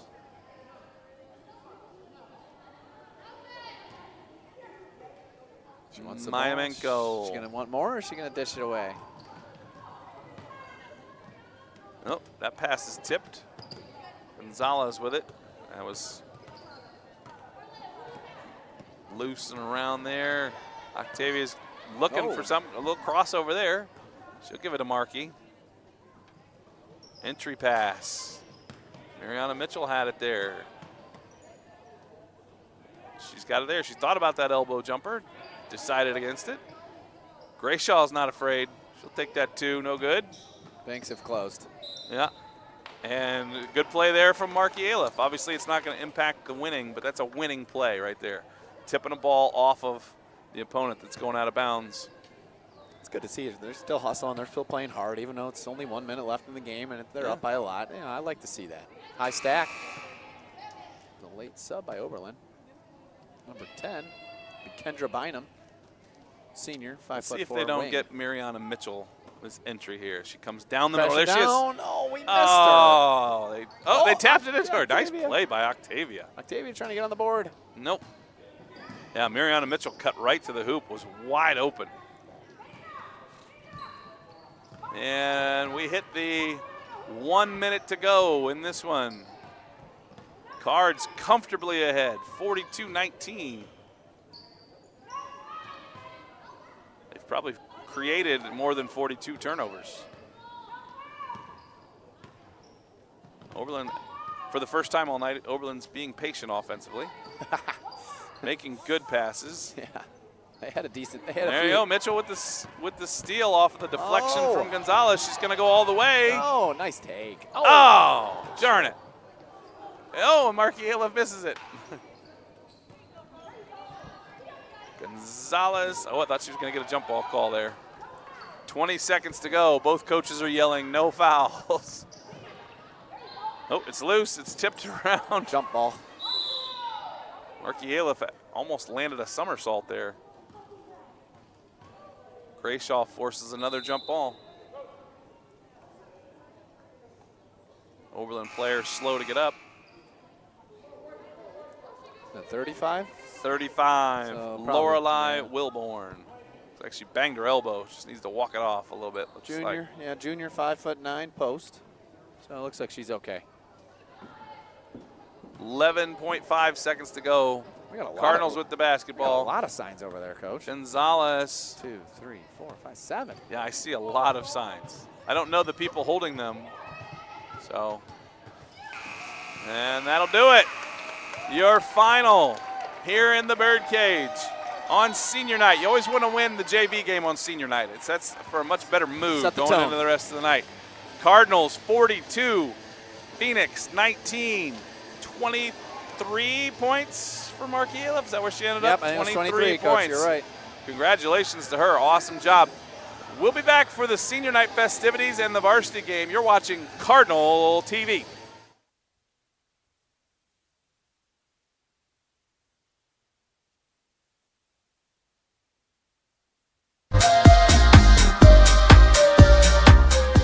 I'm Megan Grayshaw. I'm a sophomore and I'm a point guard.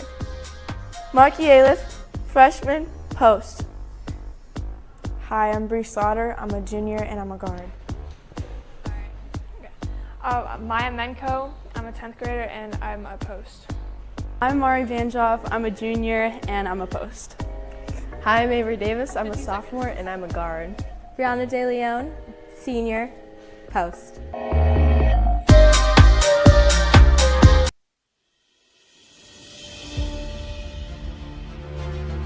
Markey Aliff, freshman, post. My name is Mariana Mitchell. I'm a freshman and I'm a post player. I'm Paulina Schmidt. I'm a junior and I'm a guard. Hi, I'm Raina Pongton-Wachikorn. I'm a freshman and I'm a post. Hi, my name is Gabby Torres. I'm a freshman and I play wing. Octavia Gonzalez, freshman, point guard.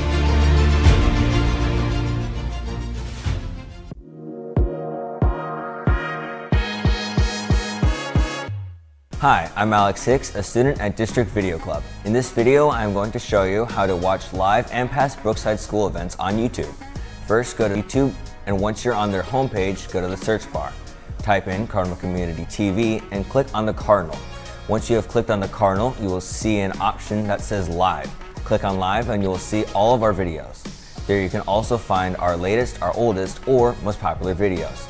You can also look on playlists and choose a specific group of recordings. Thanks for watching. I hope this helps you in finding our events. What's up, Cardinal Country? My name is Aiden. And I'm Emily. And we're here to show you where and why you should watch our daily announcements. We stream every school day at 11:15 on Mondays, Thursdays, and Fridays. And at 11:30, Tuesdays and Wednesdays. Up at Main Desk, we talk about this day in history, today's national holiday, lunch, along with birthdays and school announcements. And we can't forget about everyone's favorite segment, Daily Trivia. Curious about this week's weather? Then you've come to the right place because we've got you covered. Over here you can find our daily forecast and some interesting national news. Over here, we talk about recent national sports, and we also talk about the upcoming Brookside sports. We also have a fun daily segment every day. My favorite would be Wacky Animal Wednesday, where we tell you about an animal you may have never heard of, and another one that we haven't started yet would be Thrifting Thursday. So, if you want something fun to watch, tune in sometime. You can watch us on multiple platforms by subscribing to our YouTube, looking us up on the school site, or even on your Roku TV. Thanks for listening in, and we hope you tune in soon.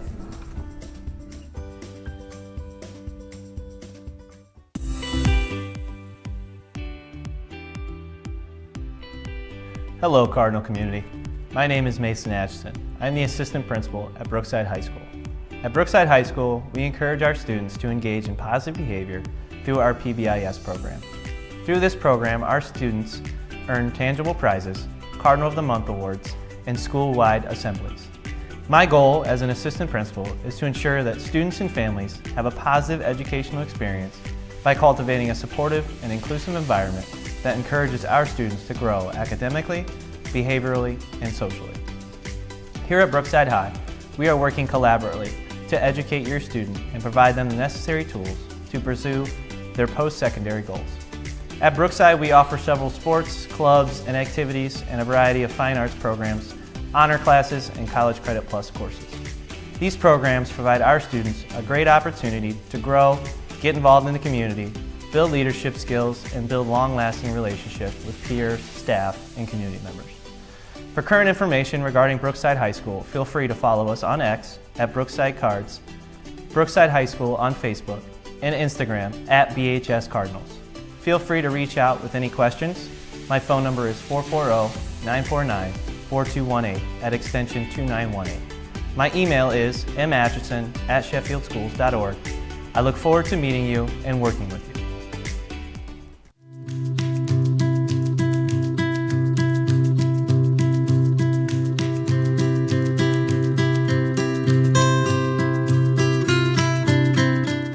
Hi everyone, my name is Michael Cook, and I'm the superintendent here at Sheffield Lake Schools. I'm happy you visited our website today. We have lots to share with you. I'm proud to say that in the last decade we have made great strides here in our district. We have many co-curricular and extracurricular activities to offer. We've hired principals and administrators that are fantastic. Our staff is second to none, and our students are not only kind, but they're very hardworking, and they participate in many activities. Come along with me as we see some of this amazing school. Thank you to the voters who have supplied us with this amazing place for our students to learn. We're trying to make the best use of it as possible. I want to emphasize that our staff goes through an immense amount of professional development. Our students have the utmost rigor in their classes, and we are preparing kids for their future, whether it's to go to college, whether it's to be employed, or whether it's to go into the military. We are proud, and I'm excited every day to be a part of this district.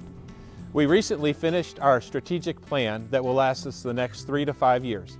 And in this strategic plan, we will develop groups to make actions that will help us to improve our district. We're really excited about our next strategic plan, and we want to continue to strive to be the best school district we can be. Thank you again for visiting the website. If you'd like more information about our school, please watch the other videos on this website or check us out on social media. It sure is a pleasure to meet you all. Have a great day.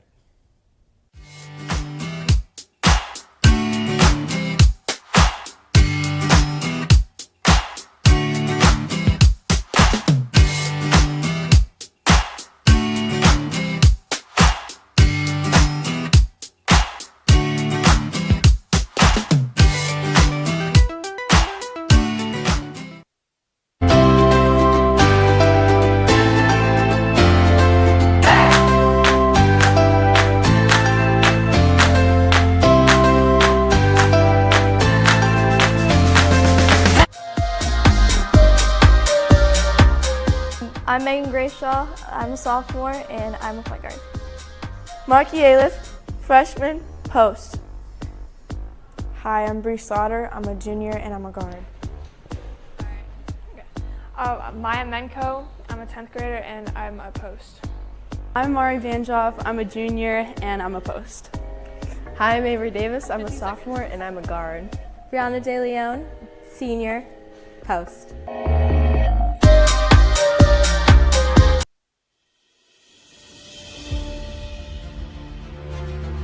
Marky Aliff, freshman, post. My name is Mariana Mitchell. I'm a freshman and I'm a post player. I'm Paulina Schmidt. I'm a junior and I'm a guard. Hi, I'm Raina Pongton-Wachikorn. I'm a freshman and I'm a post. Hi, my name is Gabby Torres. I'm a freshman and I play wing. Octavia Gonzalez, freshman, point guard.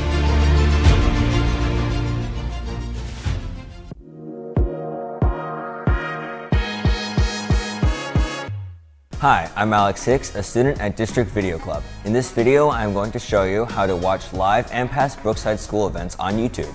First, go to YouTube, and once you're on their homepage, go to the search bar. Type in Cardinal Community TV and click on the Cardinal. Once you have clicked on the Cardinal, you will see an option that says Live. Click on Live and you will see all of our videos. There you can also find our latest, our oldest, or most popular videos. You can also look on playlists and choose a specific group of recordings. Thanks for watching. I hope this helps you in finding our events.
Good evening, ladies and gentlemen, and welcome into the Birdcage at Brookside High School, where we have a key varsity girls basketball matchup on our hands between the visiting Oberlin Phoenix and host Brookside Cardinals.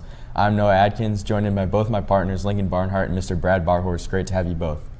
Thanks, Noah. We're in for an exciting rematch of the contest that took place on December 20th, in which the Cards came out on top by 5 points. It's also worth noting that tonight is senior night here at the Birdcage.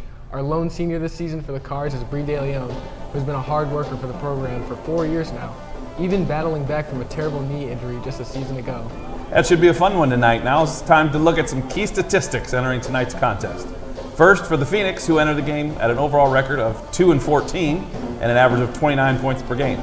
The Phoenix will be looking to pick up their first win of the LC8 season as they started 0-10. For the host Cards, they will be looking to improve their record to 4-12. They've come off a big win last week over Clearview with 2 big free throws by Bella Diaz. They are 2-8 in the LCH, 30 points a game.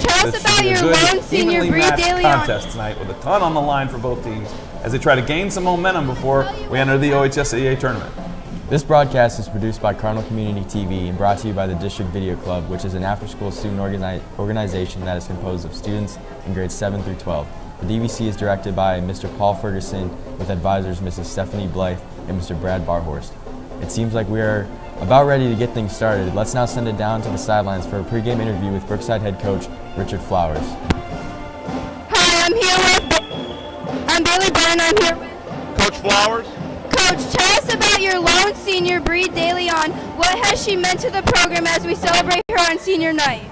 And it's great. This is my 3rd senior night, and I'm so happy for Brianna DeLeon, better known as Day Day. Just steady leadership. You know, her season was cut short last year because of injury, and it's just been a pleasure with her leadership and her steadiness and just her great overall positive attitude. Couldn't ask for a more committed athlete.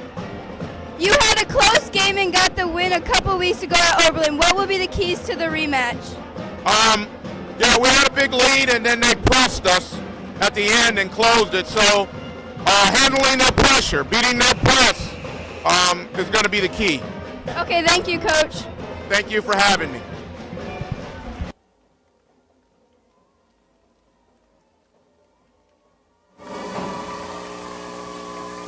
Good evening, ladies and gentlemen, and welcome to Cardinal Varsity Girls Basketball located at Brookside High School. You are watching Cardinal Community TV. This broadcast is produced by Cardinal Community TV and brought to you by the District Video Club, which is an after-school student organization that is comprised of students in grades 7 through 12. The DVC is directed by Mr. Paul Ferguson with advisors Mrs. Stephanie Blythe and Mr. Brad Barhorst. Tonight's Cardinal TV crew consists of Jacob Grayshaw, Bailey Brennan, Lacey Trivet, and I'm your announcer, Noah Adkins, and my broadcast partners tonight are Lincoln Barnhart, and we have also...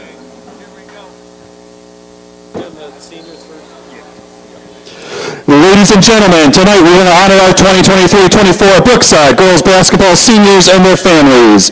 Please join us as we celebrate their past and current accomplishments and their future plans. But before we recognize our Brookside seniors, I'd like to take a moment and acknowledge the seniors from Oberlin on terrific careers. Congratulations to Karen Regalado Martinez, Caitlin Streeter, Mackenzie Rivera, Beatrice Barnes, Desiree Randleman, Kendra Bynum, and Rosalina Baker. Congratulations, ladies. Our first Brookside senior tonight is Brianna DeLeon. Brianna is escorted by Brandy DeLeon, Gary Tiemann, Deborah Tiemann, and Alejandro DeLeon. She has earned 7 varsity letters as a member of the volleyball, soccer, basketball, and track teams. Brianna is also involved in National Honor Society, Spanish Honor Society, Academic Challenge, Student Council, class reps, and yearbook. And after graduation, Brianna plans on attending Brigham Young University to major in English. Brianna DeLeon.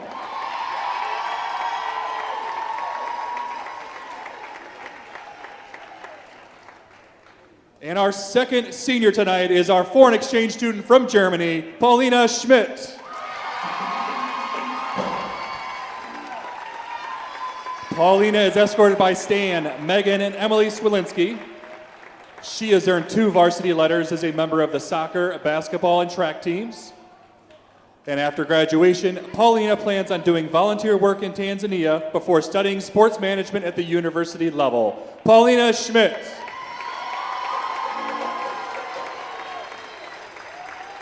And let's have one big final round of applause for both of our 2023-24 girls basketball seniors and their families.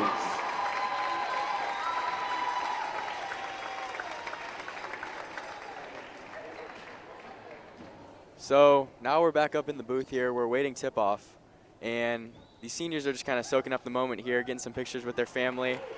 And There's the crowd there. They're getting pumped Ladies up. and gentlemen, the Board of Directors, Commissioner, and staff of the Ohio High School Athletic Association welcome you to this OHSA Extension Contest.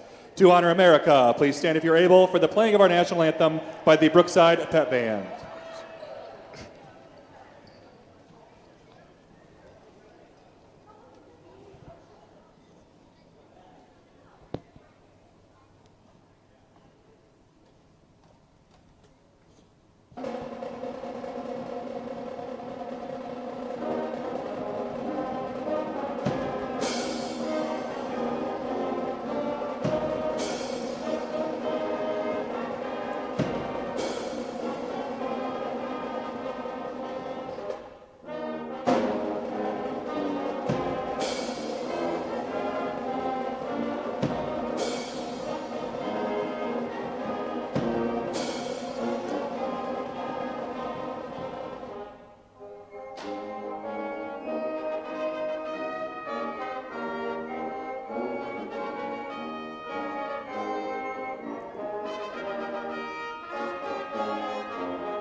As the host of tonight's game, the Athletic Department of Brookside High School welcomes you to tonight's basketball game between Brookside High School and Oberlin High School, and thanks you for your support of high school student athletes.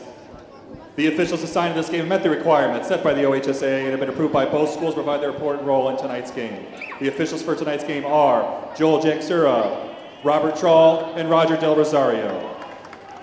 At this time, please direct your attention to the area in front of the score table for an important OHSAA message from Brookside senior Brianna De Leon.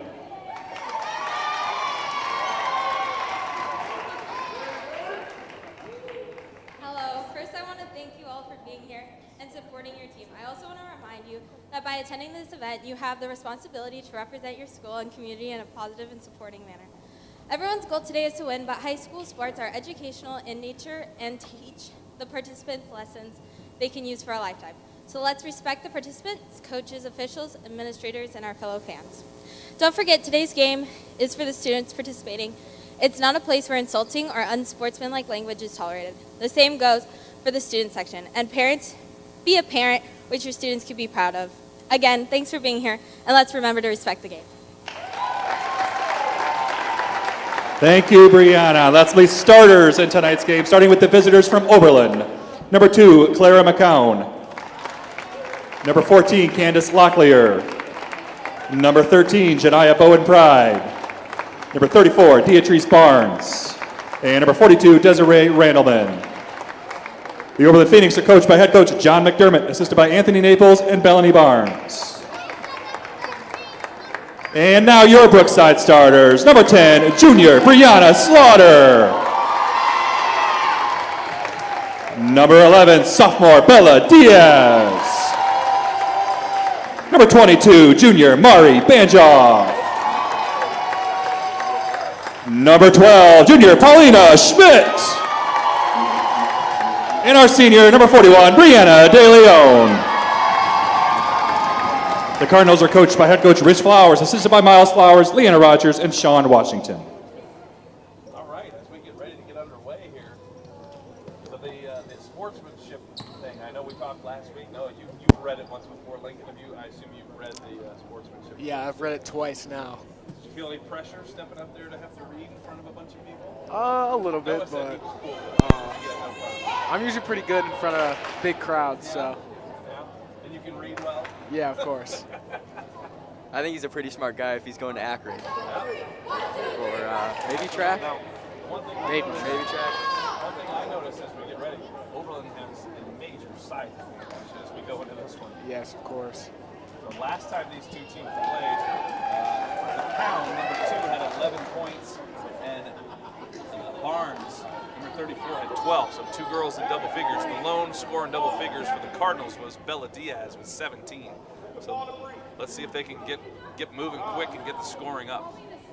So they're going to let senior Pauline Schmidt do the tip ball here as we are underway from the birdcage. That tip goes to Bella Diaz, the sophomore, who's going to spot up for a triple.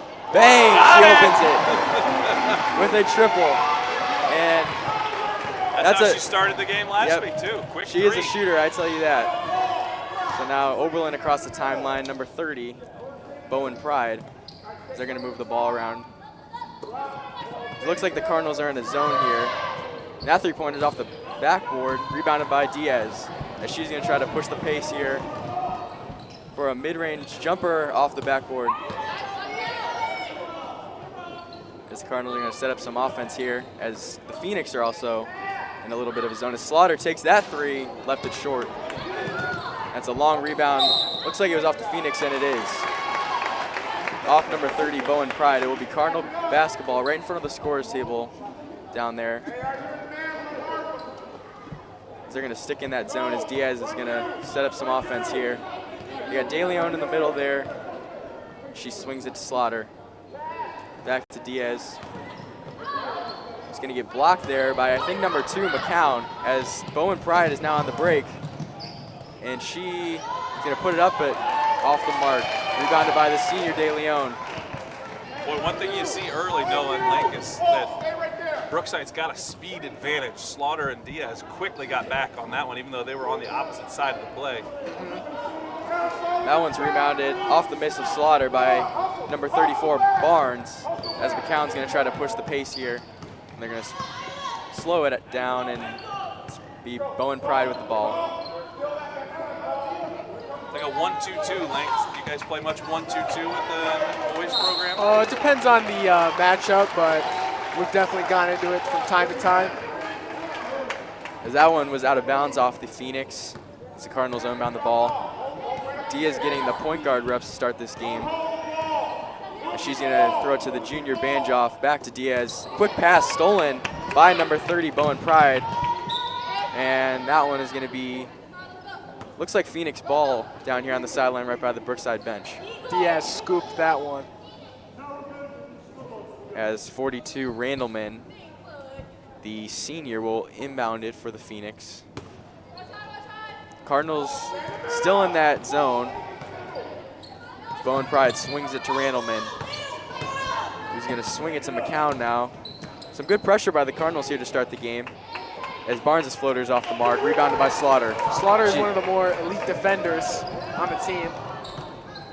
She tries to push the pace here. She's going to slow it down now. Lost the grip of that ball a little bit to Diaz. Now to DeLeon, to Schmidt. Back to Diaz, who's going to try to force the issue. And it looks like he called a block, the ref down there. I thought he missed the call, and it was going to be a turnover on Bella, but late whistle. He waited until the ball actually went out of bounds before he blew the whistle for the foul. Yeah, there was definitely some contact there. As Banjoff is going to inbound it right on the B down there on the baseline. Looks like the Phoenix are in a zone off this inbound. She's going to get to Slaughter. That one's going to be knocked away by Bowen Pride. She's an aggressive defender, I tell you. That's things that coaches like to see. You know, when your shot's not falling, 0 points about 2.5 minutes in, if you're aggressive on defense, that can definitely make up for that. It looks like they actually didn't call that a foul. It was just a hard play and the ball went out, but it's still Cardinal ball. As Avery Davis checked in there for Pauline Schmidt. Yeah, this is kind of the Cards' normal starting lineup. Schmidt got to start tonight for the senior night, her last home game here in the States, as they say. As McCown is going to leave that one long as Diaz gets the long rebound. Now she's across the timeline. Beautiful pass inside to Davis, who lost the handle a little bit, as that'll be Phoenix ball. And it looks like the Phoenix coach is signaling for a timeout, head coach John McDermott. And that ref will give it to him. This is just a 30-second timeout. 30-second timeout. So now we can talk here. Coach McDermott, longtime Lorain County coach, actually Lorain area coach. Most recently, he was at North Olmsted.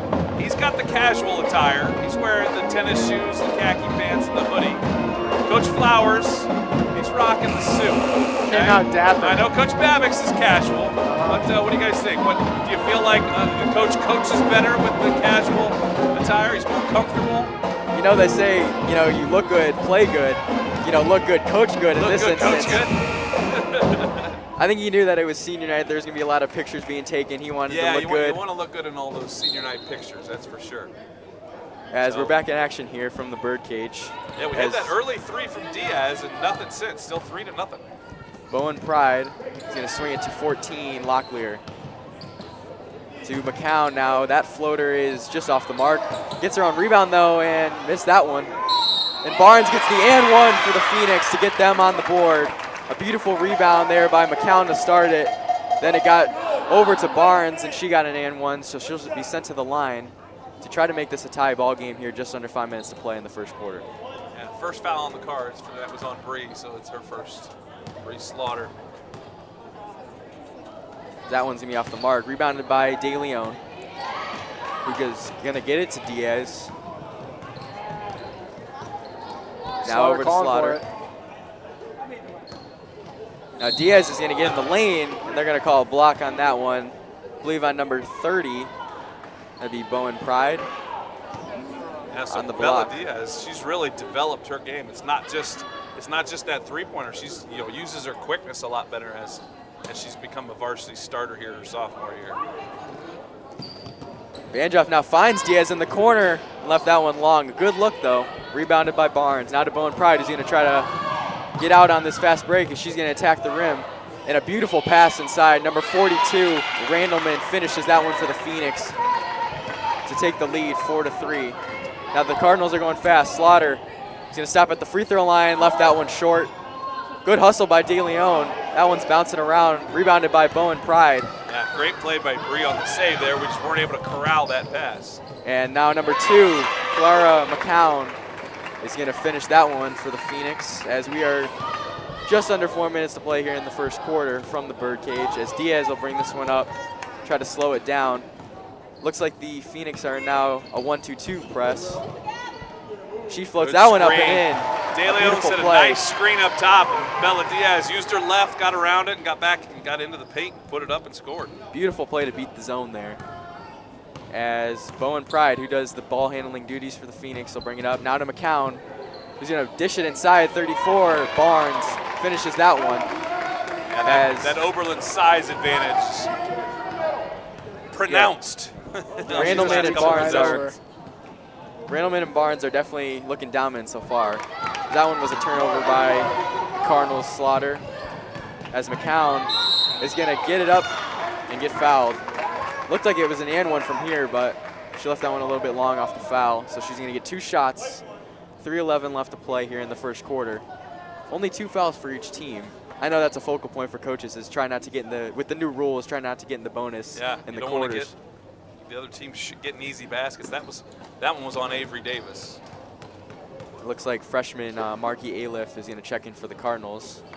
I don't know if you guys saw, but Marky Aliff in 3 quarters of JV action had 23 points tonight. Wow, I didn't see that. She outscored Oberlin by herself. Oberlin ended it with 19. She's definitely got some potential. Just seeing her last week in the Columbia game and now tonight. She can shoot. She's aggressive. She had a ton of rebounds in that JV game. So McCown missed the first one, but that second one's pure, as De Leon's going to take out for the Cardinals to Diaz. As the Cardinals will slow it down. 1-3-1 half-court press for Oberlin. So Aliff will take that shot and left it long. Maybe she got a little cold on the bench, watching the senior sat out senior night there activities. waiting for the game to start. Got a little cool, but she came in firing. I like that. She's aggressive as a freshman. The best way to beat that 1-3-1 zone is to pass to the middle and get it right out. Yeah, get it in, get it out. That looked like they were trying to do, but it was just off the mark. So now Slaughter just left that floater off. Rebounded by Barnes, so she's going to get to number 12, Rivera, who just checked into the game. Barnes with a lot of rebounds early. As now she'll swing it to Locklear. And that's what Markey did in the JV game right there. Tipped a pass up, stole it away. She and Pauline Schmidt were a terror in that JV game. Right idea there. She had Davis under the hoop, but I like the aggressiveness there. As Coach Richie Flowers will take a timeout for the Cardinals. This is a full timeout. So We're going to take a short break. You're watching Cardinal Community TV.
Now Davis with the ball to the corner to Aliff.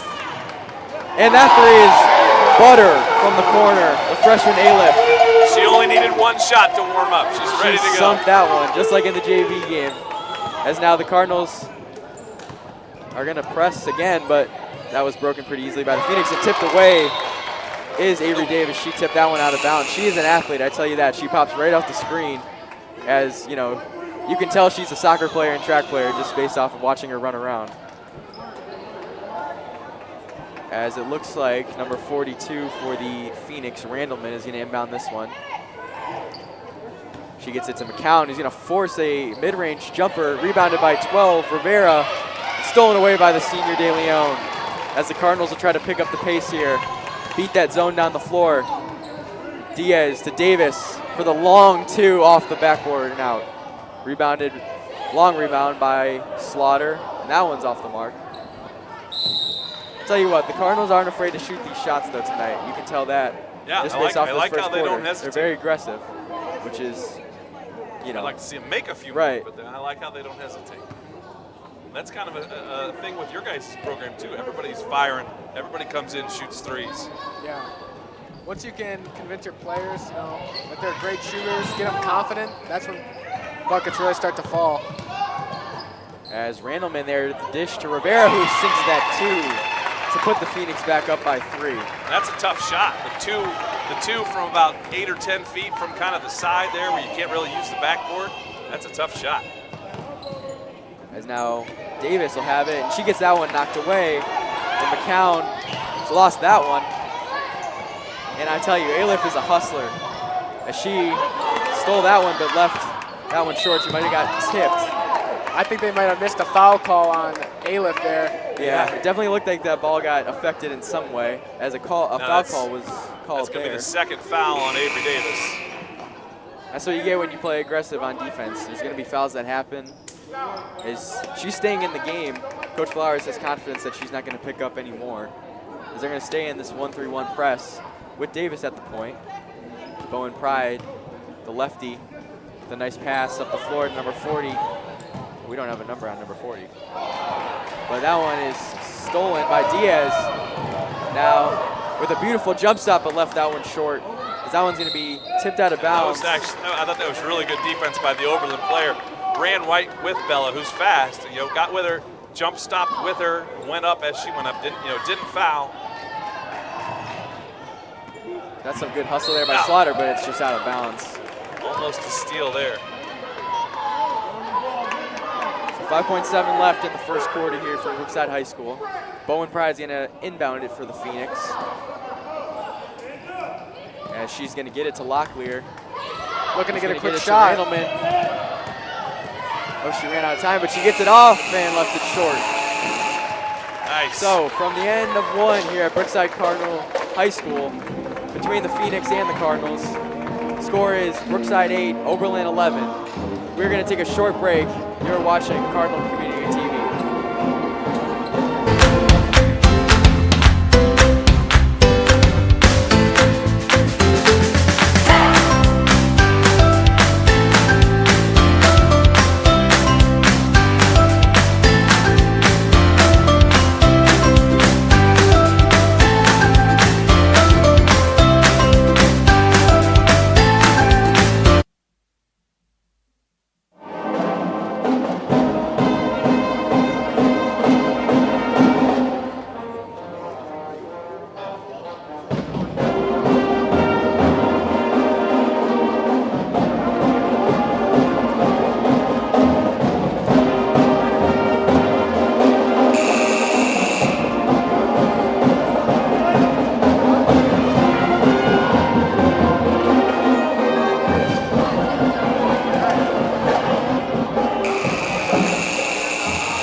Welcome you back in here live to the Birdcage, as it will be Cardinal ball to start this second quarter. Cardinals trail by 3. They're going to make a couple subs. Maya Menko is going to check in, the sophomore for the Cardinals. And freshman Octavia Gonzalez, who also played in the JV game, is going to check in as well, as Banjoff's going to get in the major post. minutes in that JV game. And that one's stolen by McCown. She's going to get to Bowen Pride, who likes to attack with that left hand. She's going to pull it out to McCown. Now swung over to number 40 for the Phoenix. Inside to Randleman, who's going to get a foul call. That foul's going to go on Maya Menko, her first. So Randleman will have 2 shots from the line, as the Cardinals got some fresh bodies in there, as you were mentioning. They seem fresh, but they played most of the JV game. Yeah, that can be tough, swinging JV to varsity.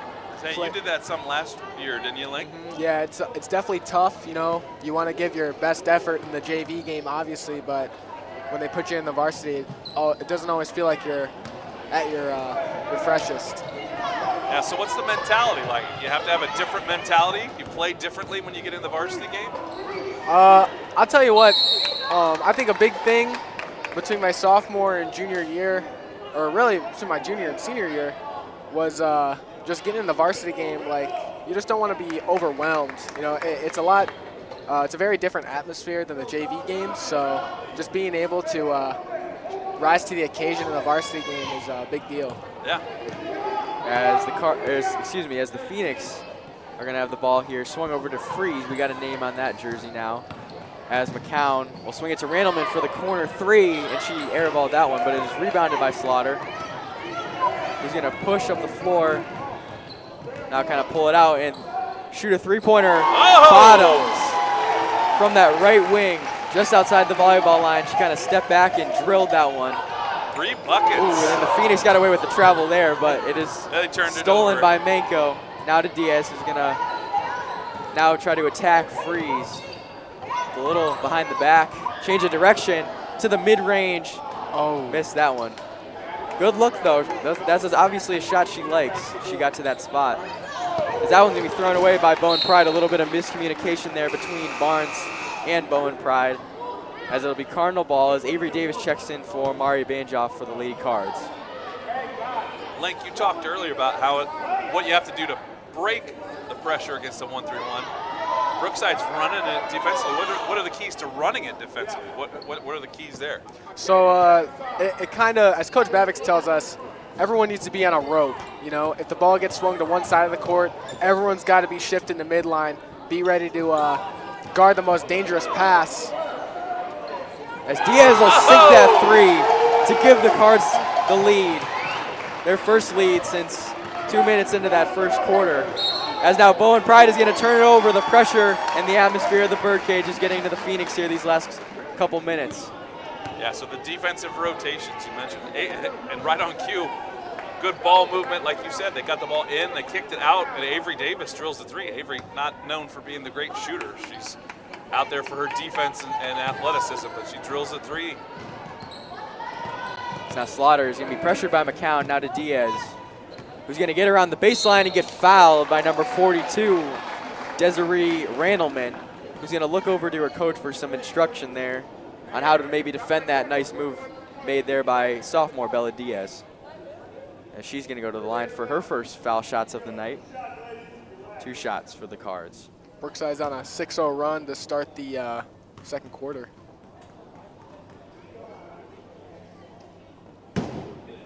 As Diaz almost got a friendly bounce.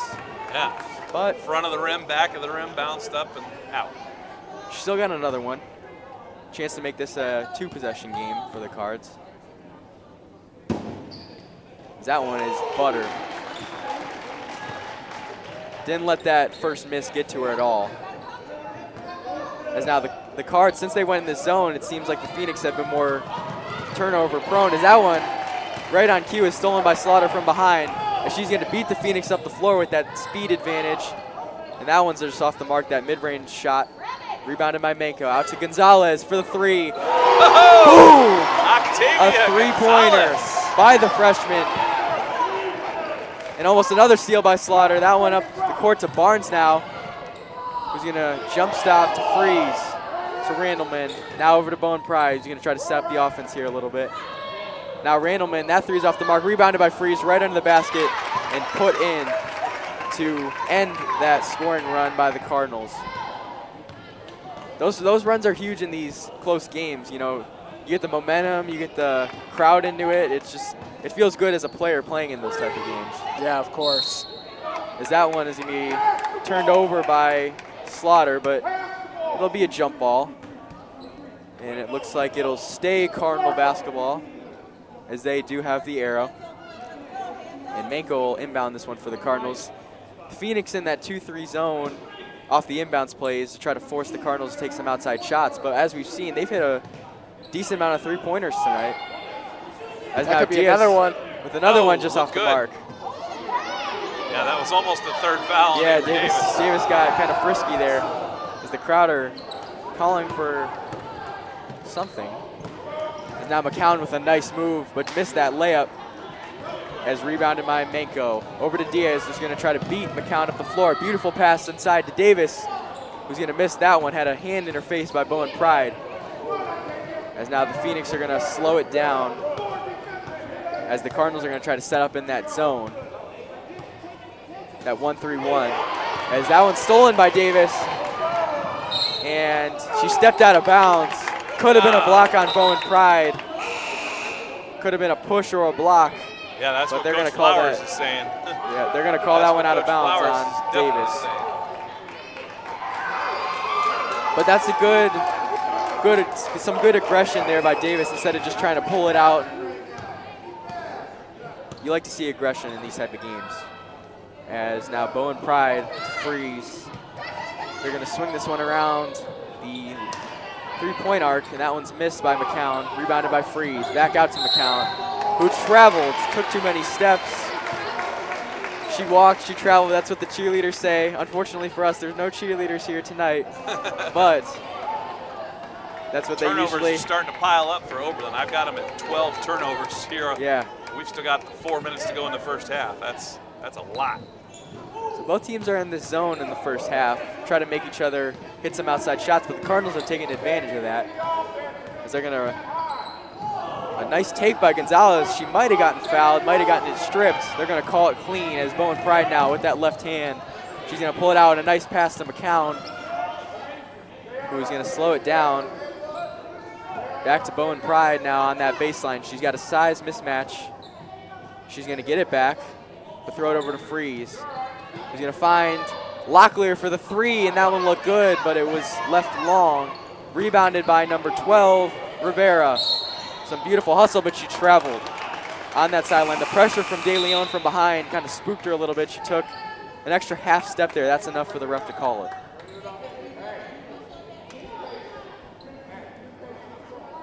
as Bella Diaz will get her first break from the action tonight. She's going to check out for the Cards, as now Octavia Gonzalez will be the point guard for the Cards. Slaughter inside to Manko. Some good defense there by number 12, Rivera, as now Locklear is going to get it. Back up to McCown, to Bowen Pride. Now to Freeze.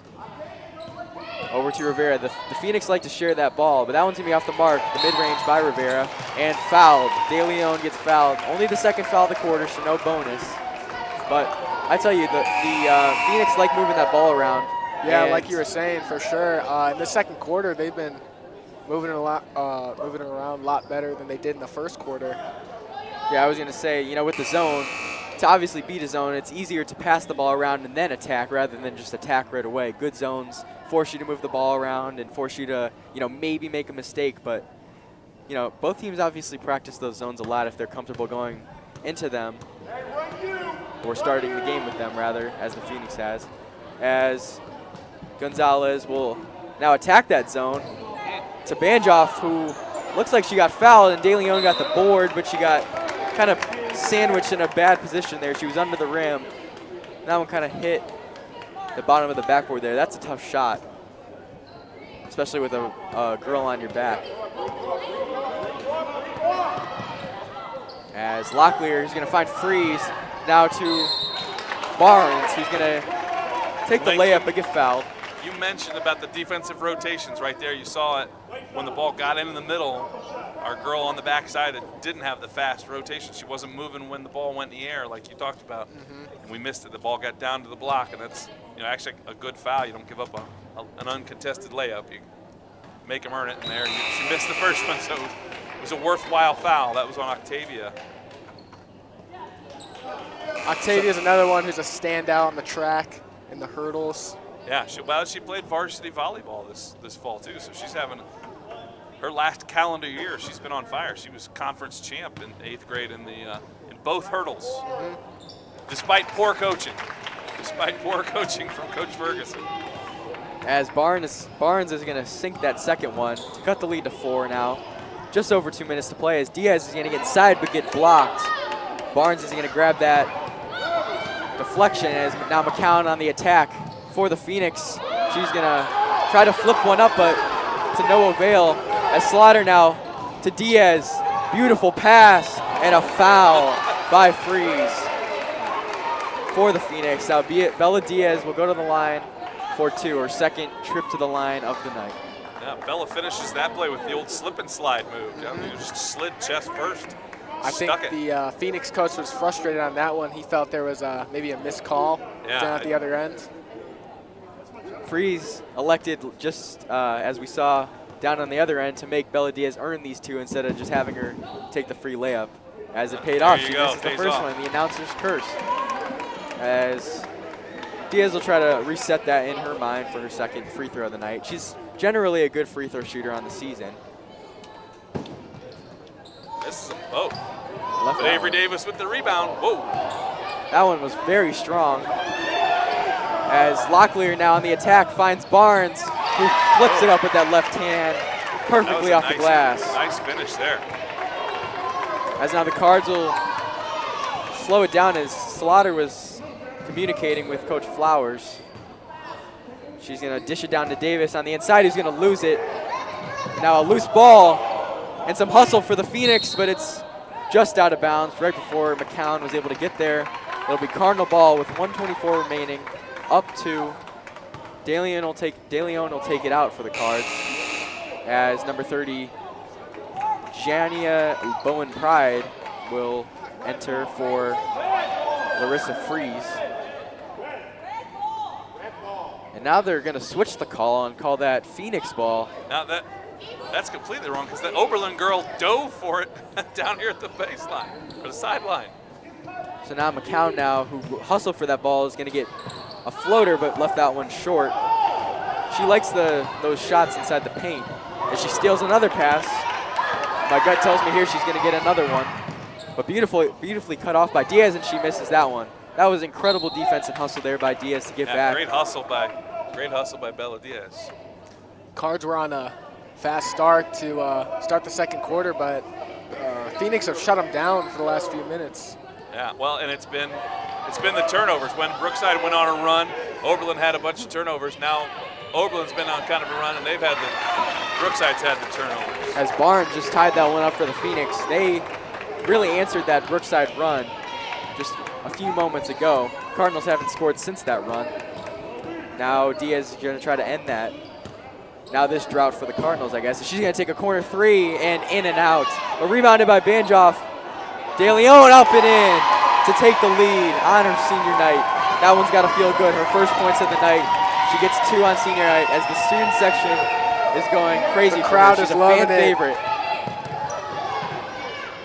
As now Barnes is going to take one, but she's going to leave that one right. As now Slaughter, off the rebound from De Leon, is going to look up and throw it right to Bowen Pride. As Bowen Pride is going to attack with that left hand in a beautiful take to tie this one up. Cardinals got to go fast. We're under 5 seconds remaining. Diaz is going to shoot and left it short. But a very exciting half of basketball. Don't go anywhere, ladies and gentlemen. We are going to take a short break from halftime from the Birdcage. It is 20-20, Brookside and Oberlin at halftime. You are watching Cardinal Community TV.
Freshman, post.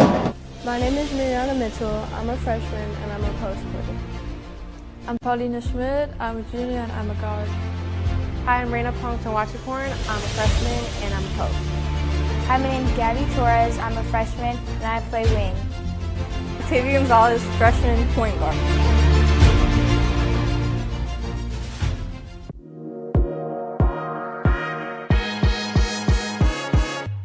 Hi, I'm Alex Hicks, a student at District Video Club. In this video, I'm going to show you how to watch live and past Brookside school events on YouTube.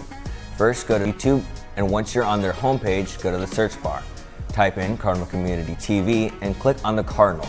Once you have clicked on the Cardinal, you will see an option that says Live. Click on Live and you will see all of our videos. There you can also find our latest, our oldest, or most popular videos. You can also look on playlists and choose a specific group of recordings. Thanks for watching. I hope this helps you in finding our events. What's up, Cardinal Country? My name is Aiden. And I'm Emily. And we're here to show you where and why you should watch our daily announcements. We stream every school day at 11:15 on Mondays, Thursdays, and Fridays. And at 11:30, Tuesdays and Wednesdays. Up at Main Desk, we talk about this day in history, today's national holiday, lunch, along with birthdays and school announcements. And we can't forget about everyone's favorite segment, Daily Trivia. Curious about this week's weather? Then you've come to the right place because we've got you covered. Over here you can find our daily forecast and some interesting national news. Over here, we talk about recent national sports and we also talk about the upcoming Brookside sports. We also have a fun daily segment every day. My favorite would be Wacky Animal Wednesday, where we tell you about an animal you may have never heard of, and another one that we haven't started yet would be Thrifting Thursday. So, if you want something fun to watch, tune in sometime. You can watch us on multiple platforms by subscribing to our YouTube, looking us up on the school site, or even on your Roku TV. Thanks for listening in, and we hope you tune in soon.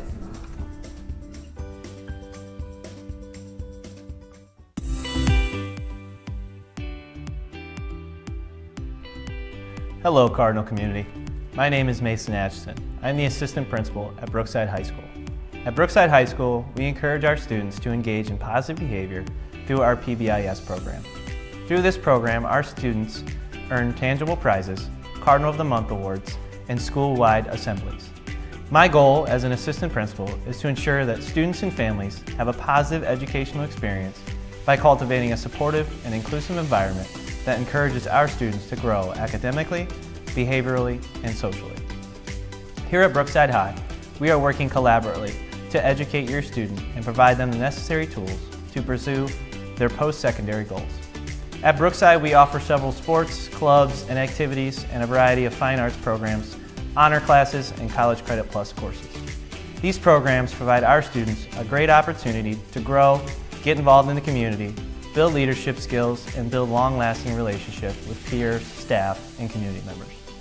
For current information regarding Brookside High School, feel free to follow us on X at Brookside Cards, Brookside High School on Facebook, and Instagram at BHS Cardinals. Feel free to reach out with any questions. My phone number is 440-949-4218 at extension 2918. My email is matchison@sheffieldschools.org. I look forward to meeting you and working with you.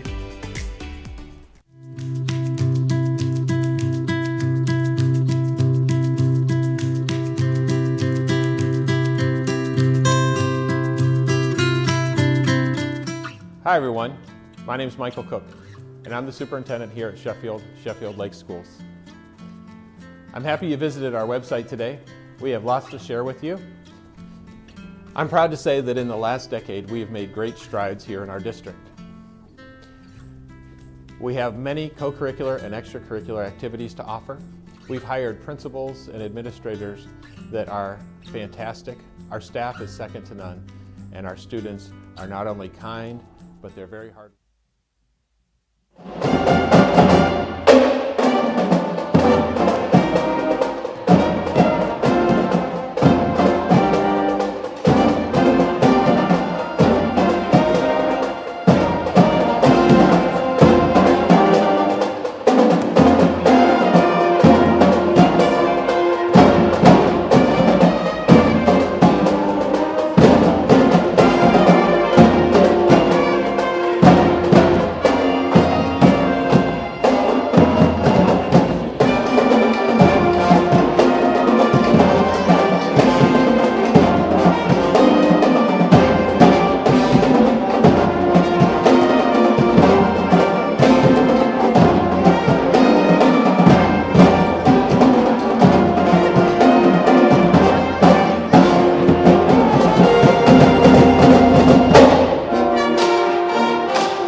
Welcome back here to Brookside High School. We are live in the Birdcage as there is a LCA matchup between the Oberlin Phoenix and Brookside Lady Cards taking place.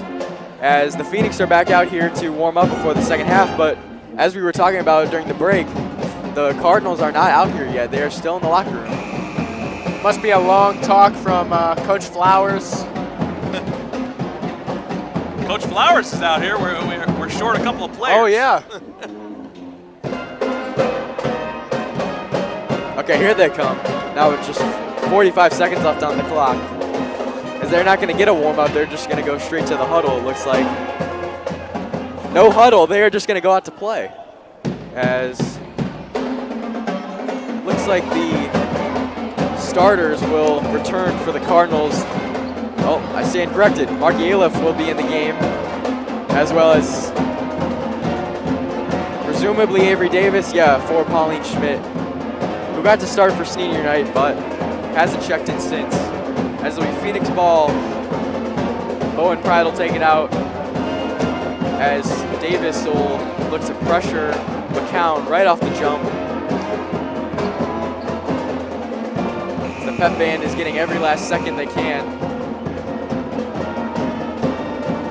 This looks like it's going to be maybe a similar ending to the December 20th matchup between these teams. 42-38, the Cards came out on top. They're on pace to have a similar score. So now it looks like Davis is going to face guard number 2, McCown, as Bowen Pride misses that jumper. Rebounded by Aliff, out to Slaughter. He's going to dish it to Diaz inside. She might have gotten fouled. They're going to call it clean. That one was missed by Davis. Rebounded by Randleman now to Bowen Pride, who's going to try to force the issue, but get cut off beautifully by Slaughter, but lost her. And she takes a jumper just off the mark. Rebounded by the freshman, Aliff, who now is going to push the ball. And man, she is aggressive. Every second she can get with that ball, she's going to try to go down and score. As now Diaz is going to miss that three-pointer. Rebounded now by Barnes. Now it's going to be a jump ball. Beautiful hustle. The battle of the 34s there. They kind of got tied up. It'll be Cardinal ball. And, you know, playing against the zone is kind of tricky on the inbounds because it really clogs up that paint. You can't really get wide open layups. It really forces you to shoot outside. As now they're setting it up. There it is. Davis now to Diaz, who's going to get a good look. Oh. Just off the mark. Got it back to the inbounder. You guys run a lot of inbound plays where the inbounder gets the ball back with a chance to shoot it? Yeah, for sure. As many threes as you guys shoot. Now I noticed Coach Flowers starting Marky Aliff here to start the second half. She gave him a little spark there in the first. Yeah, when she made was a couple in plays here early in the second. When she was in, she kind of caused that run. It felt like she hit a three and she was kind of hustling around. Yeah, she was definitely bringing the momentum to the Cards side.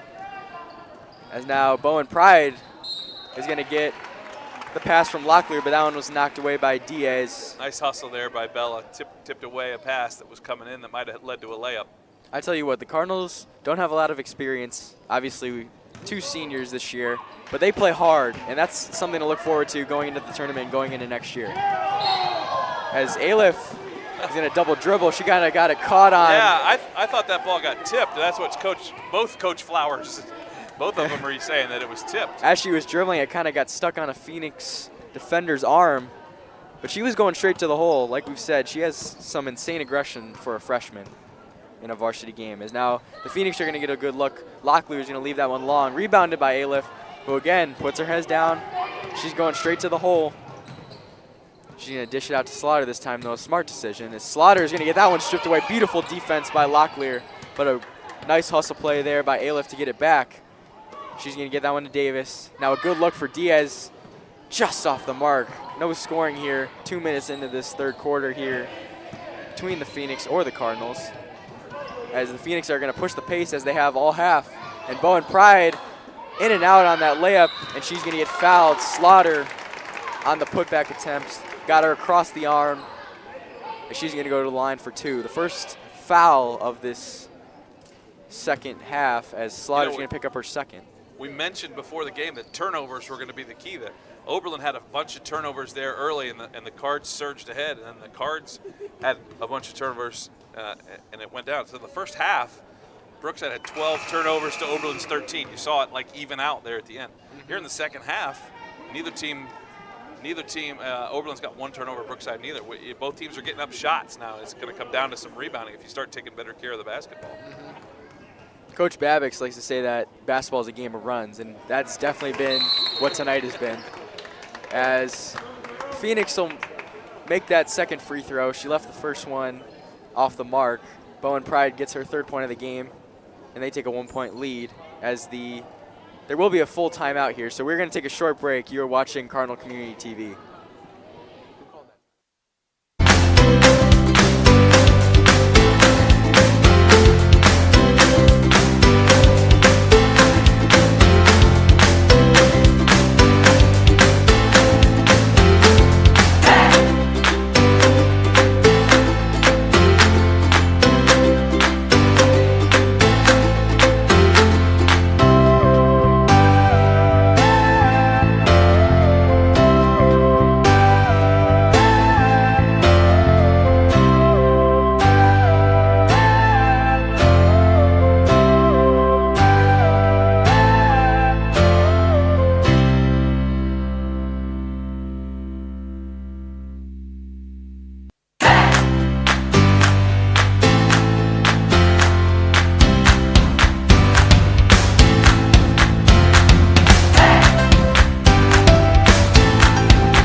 So now we are back here with some action as DeLeon is going to inbound it to Diaz, but some pressure by the Phoenix as Locklear is going to pick that one up off the turnover and lay that one in on the second attempt. As this press by the Phoenix is kind of throwing the Cardinals off as there's another turnover. Oh, they're going to call it Cardinal ball. She got lucky there. That one was definitely off Avery Davis, but. Yeah, I thought Avery was the last one to touch it, but they're going to say that an Oberlin player tipped it. But that's a part of the game. There's going to be missed calls. There's going to be things that go your way, don't go your way. Looks like Gonzalez back in the game. Yeah, Octavia Gonzalez, the freshman, is back in. She is quick. That one's blocked. She had a little bit of space to take that shot, but it was beautifully closed there by Beatrice Barnes, and she's really made an impact tonight. She has 9 points for the visiting Phoenix. As Davis will inbound this one. Phoenix still in that 2-3 zone off the inbounds plays. Galen's going to give it to Aliff, who's going to spot up a 3. Almost. It looked like it might have went in off the bank, but Davis is going to get a steal now. Aliff again, and she hits the bank this time. The bank is open on a Wednesday night here at Brookside High School. As I thought I heard her call glass from up here. I thought she said glass right as she didn't on the first one, and she did on the second one. As Bowen Pride's going to dish it into Barnes, who got fouled. Sounded like ball from here, but we are very high up here at the bird cage. Contest from Marky Aliff there. So Barnes will head to the line to try to get into double digits for the Phoenix. As that first one is up and good. She's the first double-digit scorer in this game. She hits the 10 mark. She's done that without fouling, so she's playing smart and aggressive at the same time, which is helps to be big. Right. Yeah, we mentioned earlier. It's a nice advantage to be really, really big. She put up 12 in the last game as well between these two teams. Looks like she's going to beat that tonight as Diaz beats that press. That one was left long by Davis. Aliff off the putback, no good. Again, she gets it. She has really provided a spark for the Cardinals tonight. As I think Coach Flowers recognizes that. He's going to keep her in the game as long as she can, keep churning up and down the floor. As number 42 for the Phoenix, Randleman, is going to leave that three-pointer long. Now Aliff again. A nice crossover move, but she got it kind of knocked away as this ball is all over the place. Stolen by Locklear, chased down by Diaz, tipped away. She's going to let her Cardinal teammates get back on defense. Yeah, travel. That should be a travel.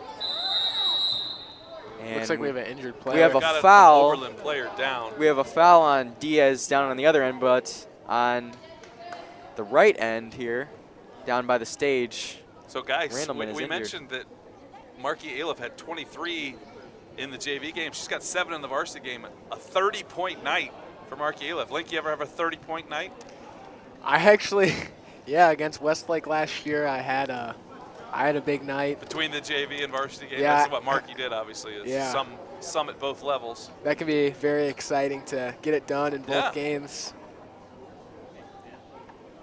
You know, a lot of teams counted us out last night against Westlake. I feel like just because they're a bigger school and, you know, more conventionally, like, they're better at basketball. But since Coach Bavix has been here, I think, like, no matter who we play, it doesn't matter. It's just, if we believe we can do, you know, really anything, and we have the talent to compete in the tournament, and that's hopefully something we can do this year. Of course. Maybe win a district final. Make a trip down to Dayton. Correct. As we're back, about to start the action here. Yeah, it's number 42, Desiree Randleman, that was down, and she's walked on her own over to the bench, and you know, the trainer's not with her anymore. Trainer Mike not with her, so I think she's going to be okay. Yeah. Randleman is a force inside there for Phoenix, so that's a break for the Cards. As McCown is going to butter on that elbow jumper. Yeah, McCown. Nice little against the crossover. Cards the first time, and that She was has a nice some move she right has there. some moves, and she has a nice stroke. As that one is nicely saved there by Diaz, but not corralled in by Aliff, as Davis is going to grab Bowen Pride, from behind. That is her third foul, so Coach Flowers is going to have to keep an eye on that, as she is obviously one of the Cardinals' key players. You don't want one of your key players to foul out of a game, especially being it this tight. As now Bowen Pride stolen by Gonzalez, picked up by Davis, and fouled from behind. It seemed like it was McCown, but it could have been Bowen Pride. It was Bowen Pride. They could both kind of slapped her from behind. As, you know, the Cardinals, you know, for the boys team, for us obviously, we like to push the pace, but for the Lady Cards, they kind of go in between. I think it all just kind of depends on the flow of the game, what's working, what's not. And that's a nice pass, freshman to freshman, and that one's left short. A floater, a good look though. That was a really nice pass, and it looked like the shot was going to fall. It was just off the front of the rim. That one was rebounded by Locklear. Now to Bowen Pride, up to McCown. That one's off the mark, rebounded by Freeze. Another one off the mark, long rebound to Locklear. A nice pass inside, but it was tipped, and I believe it was off of Barnes. It was. She stuck that left paw up in the air, and it kind of unluckily right, correct. It got kind of an unlucky bounce there, as De Leon now. Gonzalez, that's a good screen. Nice press breaker there, and a beautiful pass from Diaz to Aliff as she finishes. That was really nice. For her 9th point in the night. She is right on the doorstep of double figures for the Lady Cards. I think a great indicator of the impact a player's having on the court is the and now a full timeout by the Phoenix. They didn't like that run that the Cardinals had there, as Aliff has really started these runs for the Cardinals. And that is a full timeout. So we're going to take a very short break. You are watching Cardinal Community TV.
So as Coach Barhorst just mentioned off camera, the pep band is now entering again. They went to the concession stand, so maybe they'll get some break time before the fourth quarter.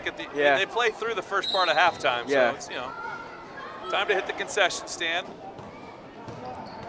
As now the Phoenix, it'll be Phoenix ball, as Locklear on that left wing. She's gonna miss that one right. Came off her hand right away. You could tell that one was gonna be wide right. But yeah, it was so far right that nobody could get the rebound. It just went right straight out of bounds on that red paint there. As the Phoenix are going to pull out of that press, maybe try to get A little bit of a breather here before that fourth quarter starts. As now Slaughter now over to Diaz, now to Aleph, who's going to force the issue inside. Good screen. As that one is just off the mark. Slaughter likes that shot. She hasn't been able to really connect on it tonight, but obviously Coach Flowers wasn't too upset by that shot selection there. I was going to say before we went on that break that a good indicator of the impact of players having on the court is the plus-minus stat. And you have to imagine that Aleph has a very positive plus-minus, the impact she's having in the game tonight. Yeah, she's the leading scorer for the Cardinals so far tonight. The Phoenix tried to get a post up there for Beatrice Barnes, as Barnes has been the Phoenix's best player tonight, I'd say. Yeah, kind of an unforced error right there. So now Diaz is going to swing it over to Aleph. They're going to try to move this one around the horn, and it's taken by Aleph. The bank is definitely open now. Man, that didn't even hit the square. That was above the square. The bank closed for about 2.5 minutes, but now it's back open as Bowen Pride now to freeze. Cardinals in that zone to try to force the Phoenix to move that ball around as McCown will get it inside. Beautifully cut off by Davis, and now stolen by Slaughter, but knocked out of bounds. That was some nice defense there by the Cards. They kind of rallied around each other. A little adrenaline flowing for, like right there, Bree Slaughter. You could see she was a little pumped up. She was on the hustle. So that's a weird Sometimes spot. A shot like that'll do it. And there's a steal by Aleph. That was a weird spot to inbound, but Aleph coughs it up, and now Barnes is going to get an easy 2 on the other end. That'll put the Oberlin Phoenix level with the Cardinals with 1:17 left remaining in this third quarter. Oh, Aleph almost had a heat check there. Slaughter will take one off the mark. Rebounded by Diaz, who will get her shot blocked by Barnes. And tipped out of bounds. Oh, they're going to say that one was that was very clearly slapped Phoenix out by ball. an Oberlin player. 40, Larissa Freeze. Looked like she He just volleyball. pointed the wrong way. Oh, okay. He knew which team he meant to give the ball to. He just that pointed happens. the wrong You know, way. everyone makes mistakes. So it'll be another weird inbound spot down there in that corner, as that one's tipped away by McCown. But a more favorable inbound spot now, as Aleph will throw it into Diaz. Over to Gonzalez, who's with a nice take up the middle. That's the best move anybody's made all night. She just picked it up and almost a Euro step to the basket and a scoop from Octavia. And they're going to call Davis for her 4th foul. Not only is that her 4th foul, but that is going to put the Phoenix in the bonus, so they will be shooting free throws for the remaining 48.5 seconds of this quarter. As we mentioned, Octavia, she likes, to get to the hole and take those close range shots. That's more typically her game, but she isn't afraid to shoot it. Yeah, we saw her hit a last-second buzzer beater earlier in the season in the one of the JV games. Against Vermillion, I believe. Yeah. In their All right, home Link, opener. so that's going to be the 4th foul on Avery Davis. We're not going to see her for a while. How do you, when you're in foul trouble and you're sitting out for a long time, how do you keep yourself engaged in the game so that you're ready to come back in? I think just cheering on your teammates, just staying you don't want the energy to ever go down. So just getting your water, cheering on your boys, your girls in this case, can keep you fresh. There's some miscommunication down here on the court. Yeah, Slaughter's Avery Davis was coming out, but Bree Slaughter thought the sub was coming for her. Yeah, I tell you what, Davis only has 3 points on the night. She obviously has the 4 fouls, but her impact on the defensive end is much bigger than the stats will show, and that's a very underrated part of basketball. Is it's not ever who has the most points; it's more who's making the most impact. That was kind of an unlucky bounce there, as Diaz had that mid-range jumper, kind of hit the back iron, and then went up and hit the black whatever that is, the wires pipe up there. or whatever that. Yeah, the cable. Cable. There we go. As now Brookside holds a 1-point lead with just under 30 seconds remaining here. I and thought for Randleman. sure we were going to be seeing some more free throws with a reach in from Bella Diaz, but they said she slid her feet before that. Yeah, those ones go either way. Just kind of depends on the ref. As now Diaz, who just drew that travel, will swing it to Aleph, who's not afraid to shoot it. Oh! That was from 20 plus off the glass. Another bank. That was an insane shot there by Aleph. She's up to 38 on the night. And a steal there. She picked it up. And we might see a heat check here. Oh, left that one short. She took that three from the top of the key. Left that one short. But nevertheless, the Cardinals will take a 34-30 lead going into this fourth quarter. Some exciting action for Brookside High School here at the Birdcage. We're going to take a short break. You are watching Cardinal Community TV live.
So now we are about ready to start the fourth quarter here at Brookside High School.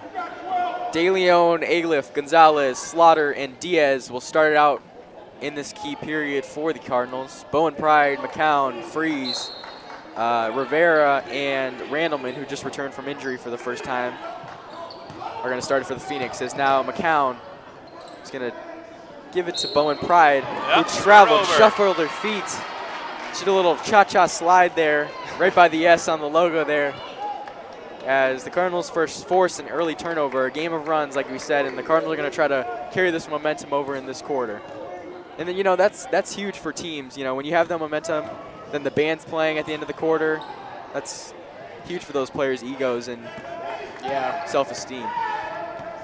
As Aleph had a little bit of another heat check there, but she left that floater a little long. As Randleman is going to get some free throws to start this period for the Phoenix. I love Marky Aleph's facial expressions. Every foul is just stunning to her that they call a foul. So just her second foul.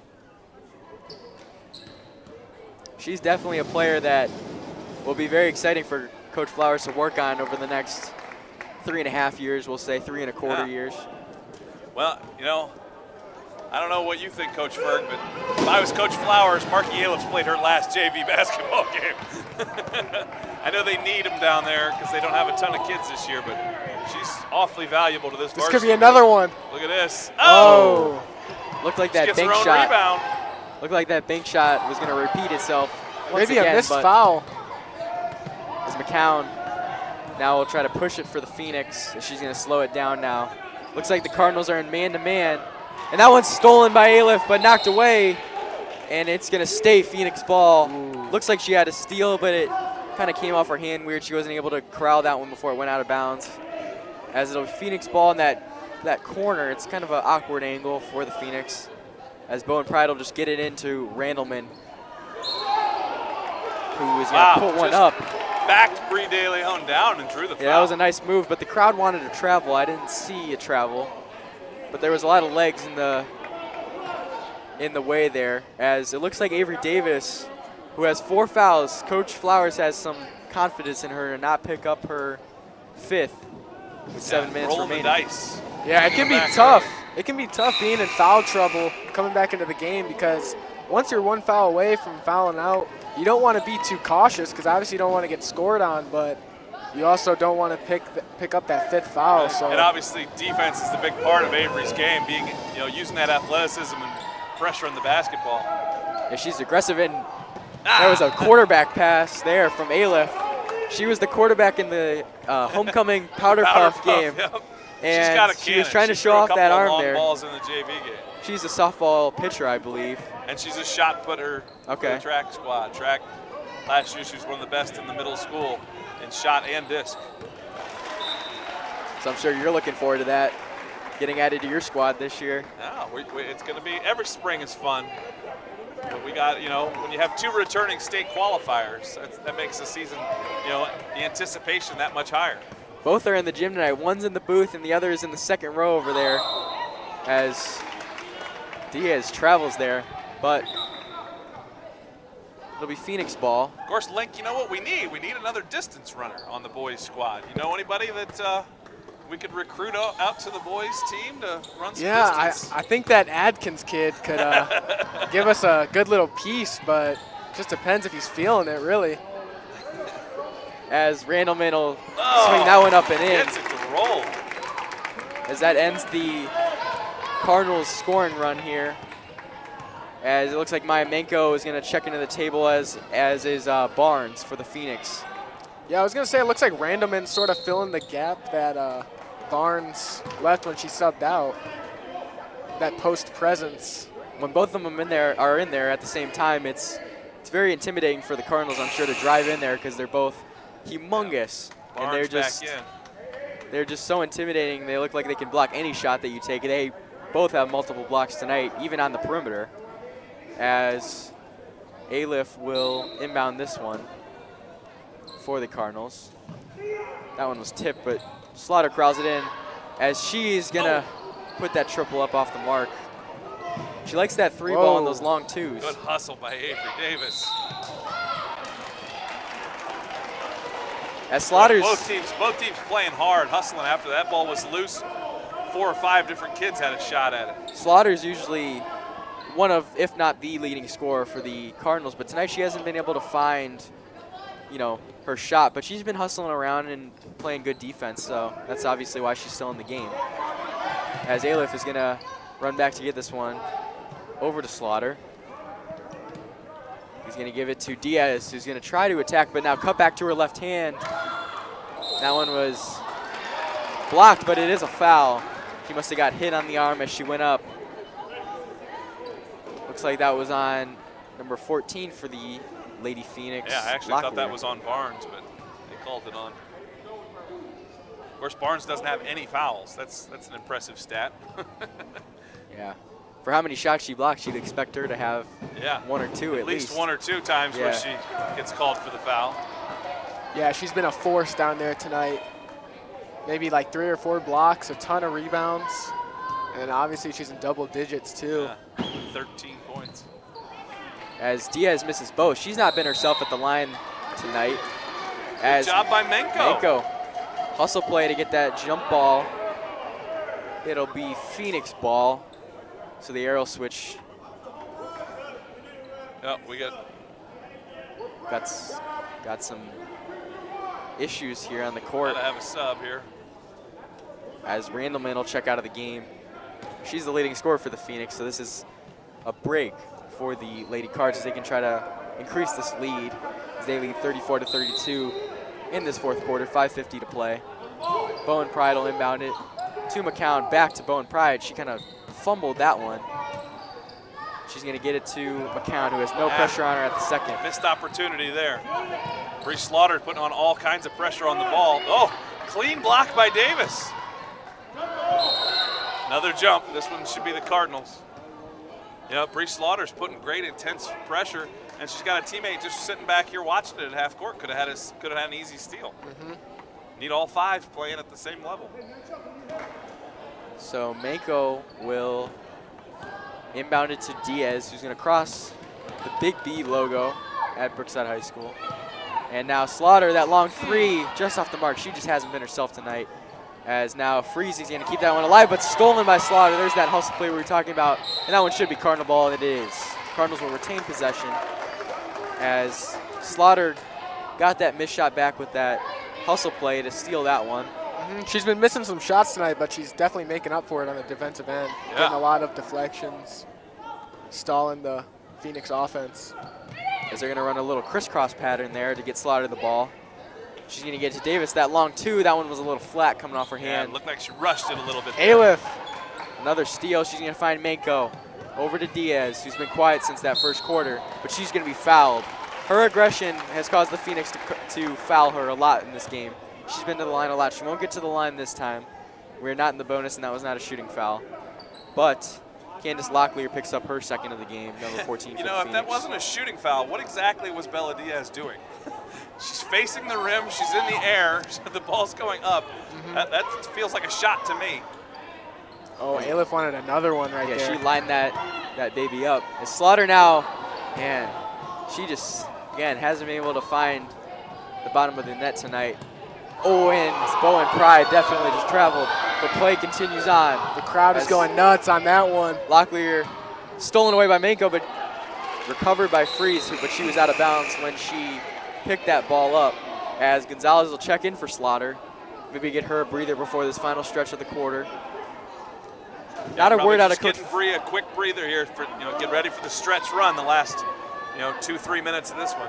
Even though Slaughter hasn't been able to find her shot tonight, Coach Flowers hasn't told her to stop shooting or anything. He obviously believes in her to a tremendous percentage. As now Manko with the long two. That one looks like the bank is open again.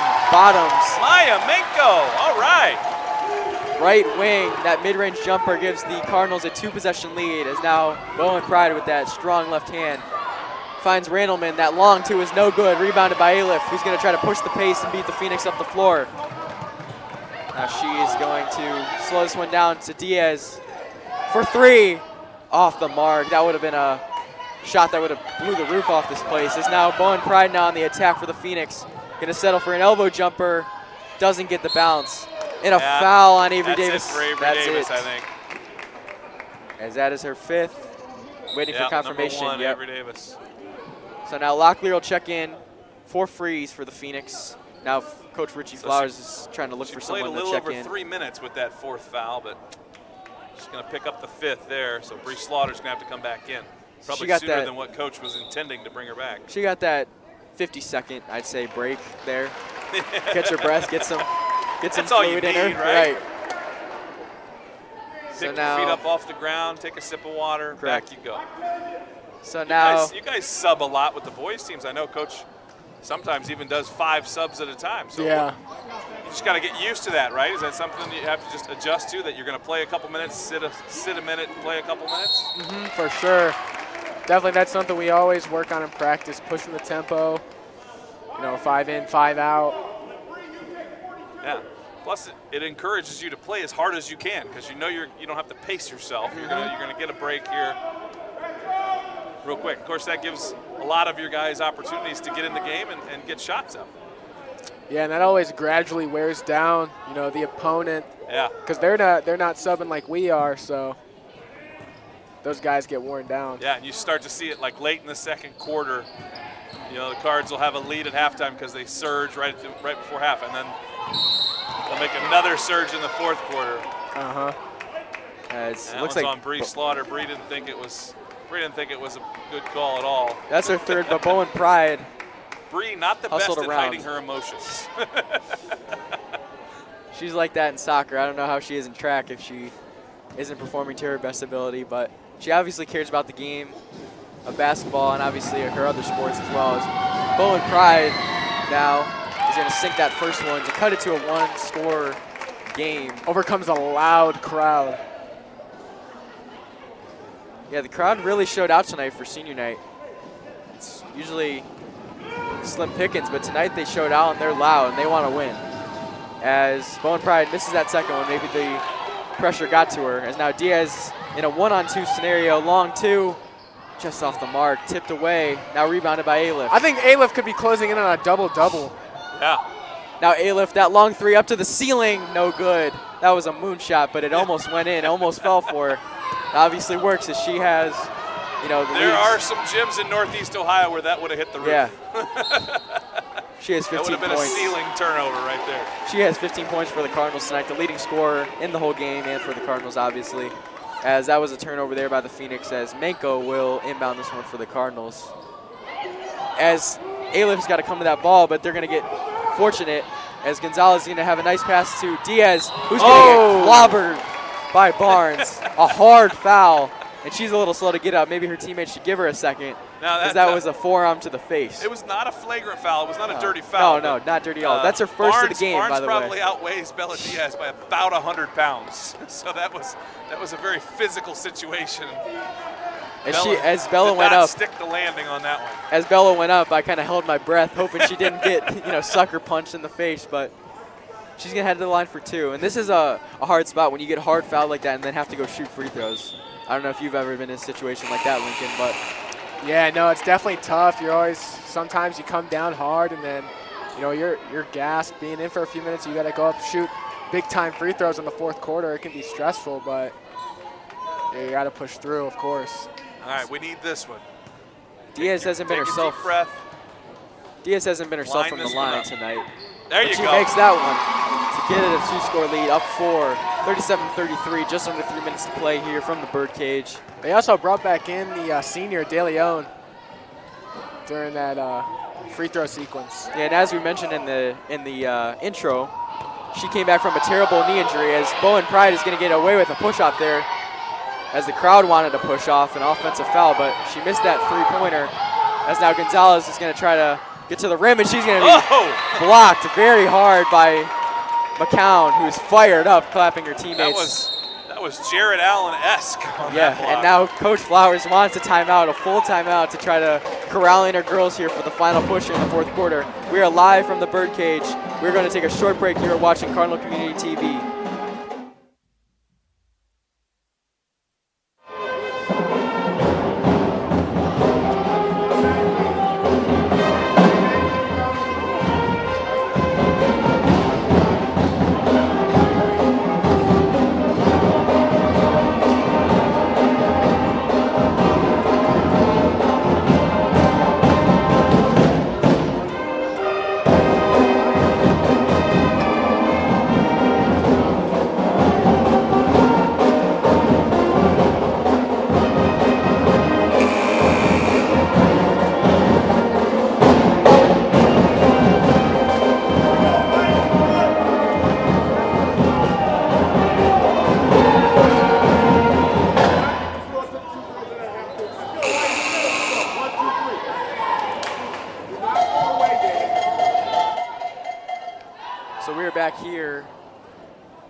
Ready for action to resume, as there's 2:34 remaining on the clock, as Brookside leads the Phoenix 37-33 on senior night on their home floor, as De Leon is going to get a round of applause there. Student section getting loud here.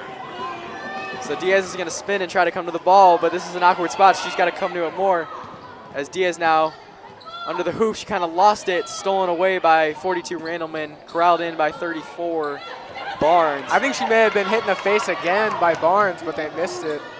So now Freeze with an and one for the Phoenix. That gives the Phoenix some momentum, and she's going to try to cut this to a 1-point game with this free throw, as she got a round of applause from the visiting Phoenix crowd.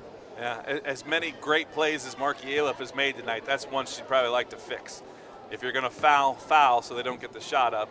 I think she wanted to be casual and just contest, but she fouled and then left her the opportunity to get the finish. And Freeze missed that one. Makes up for it with the rebound, though. As now Aliff down that right sideline is going to find Diaz. A nice pass, that long two. Off the mark. Rebounded by the freshman Gonzalez. She's going to put it up and get fouled, as the crowd loves the hustle from the freshman. Student section getting into it. A fan favorite. There's a few fan favorites tonight.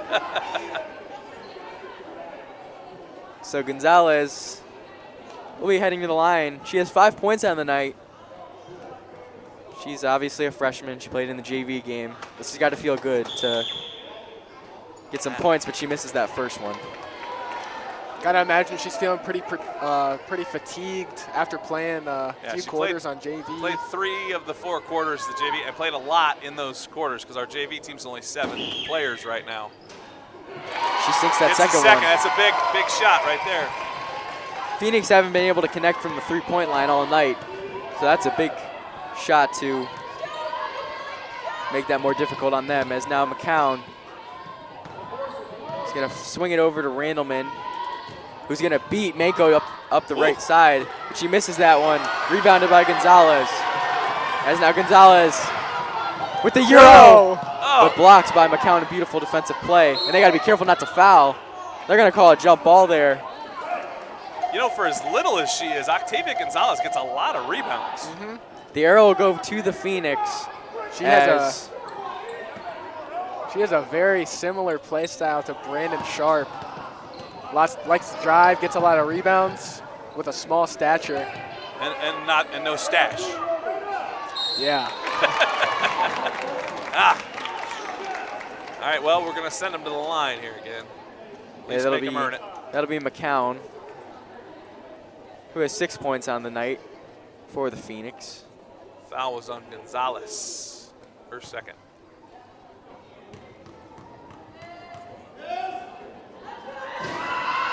As McCown left that first one short, that crowd again got into it a little bit, made it tough on her to cash that one, as she's going to get a second attempt here. She's been a very confident ball handler for the Phoenix all night, and that confidence showed right there. Cuts it to a 2-point game, as now Coach Flowers is going to call a full timeout for the Cardinals. You know, we can keep it here because it's an exciting part of the game.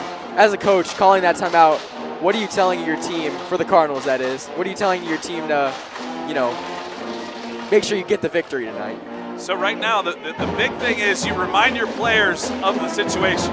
You know, it's a 2-point game. It's not a 4-point game. It's not a 5. It's only a 1-possession game. So you still want to be aggressive offensively. The Cards have been aggressive offensively all night.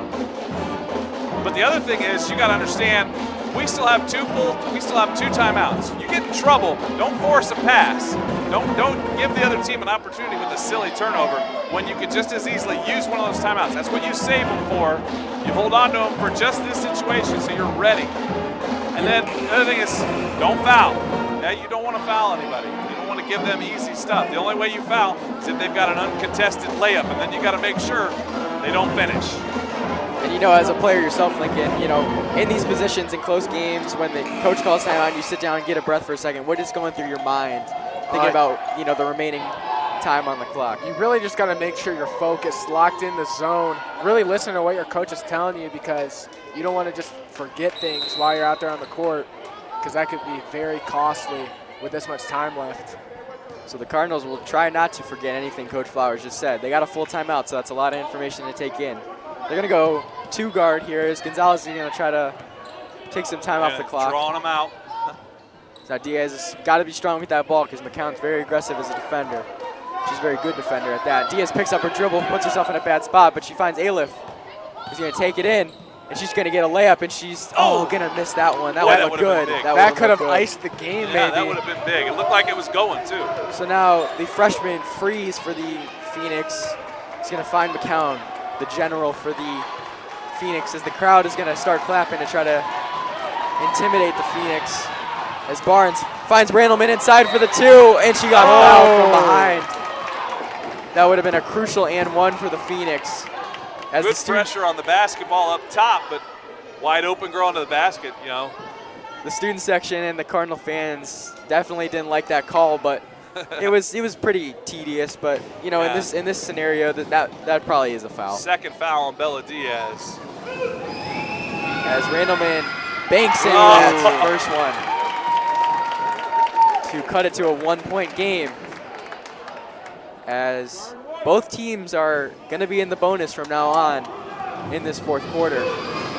As Randleman ice in her veins. Very close. Ice in the veins. Both free throws looked terrible, and both of them go in. That was some Tie clutch game. free throws there. As now Gonzalez is going to get a screen from De Leon. Oh, and she traveled. Oh, no. The freshman makes a costly mistake in a grave moment, as it'll be Phoenix ball here. It looked like she was trying to, you know, maybe call a timeout or something, but then she took that screen. Well, don't you feel like they got to get Bree Slaughter back in the game here, right? Yeah, I mean, she's been your best player all season. Even though she hasn't had a big scoring night, she's one of your players. And another travel. Owen Pride just shuffled her feet, as the home crowd here tonight at Brookside is going to try to get the Lady Cards fired up for this remaining 27.5 seconds. They need a bucket. We mentioned earlier We mentioned earlier that Gonzalez had a buzzer beater earlier in the season in one of the JV games. Can she rise to the occasion again, potentially? Yeah, I mean, she's on the floor, so the coaches have confidence in her. So now Diaz is going to dribble it up to the bench, and they're going to call a timeout. That's a spot where you like to inbound the ball. It's 30-second timeout only. The Cards will have 1 timeout remaining. Phoenix will have 2. Both teams in the bonus, like we mentioned, so I'm sure Coach Flowers here wants them to attack the basket, potentially draw a foul or make a layup. So what do you think, guys? Does he draw up a play to try and get a score here and then play defense, or does he try and get him to hold the ball and take the last shot? I think personally, I think they should go for the score here. Just try, you know, if you miss, you know, you still have maybe another opportunity. I don't know about you, Lincoln. I think maybe they're going to try to kill the clock a little bit here, get it down to maybe 5 or 6 seconds, call a timeout, and then draw up the play for the game he's got winner. 1 left. I think that's a more smart decision. I was kind of more basing my answer off the excitement of the game, but you know, those 2 coaches down there, the Flowers, obviously. Now those guys are getting paid. You and I, all of us, we're just hanging out. Right. And they're in their suits, so that's how you know they get paid. So those are some nice suits down there. As they're going to get a final warning there to come out. As it'll be De Leon, Manco, Diaz, Gonzalez, and the freshman Alif, who's had a nice game. And it looks like for the Phoenix, it'll be Bowen Pride, Freeze, Randleman. Yeah, you've got 2 McCown, freshmen and a sophomore that, you know, are mainly JV players. And Barnes. So Alif will get it. Octavia Gonzalez from the corner. Oh my God! And that one's going to be tipped out of bounds to the Phoenix. It looked like it was going down twice. It looked good off of her hands coming, hit the back of the rim, bounced up, hit the side of the rim. That one, yeah, that did look good. As now Bowen Pride getting close to 5 seconds and be stolen by Alif. Do not want to foul recovers. here. Yeah, no fouling. Oh, and McCown almost threw it away. Bowen Pride. Alif with a steal. Alif. 4 seconds remaining as the time's running down, and the Cardinals will win. Alif, the freshman, caps off an incredible night as she wins it for the Cardinals and gives them their 5th win of the season. It may have been senior night, but it was Marky Alif night here tonight, folks. Wow. She has 23 in the JV game, 17 in the varsity, including the game winner.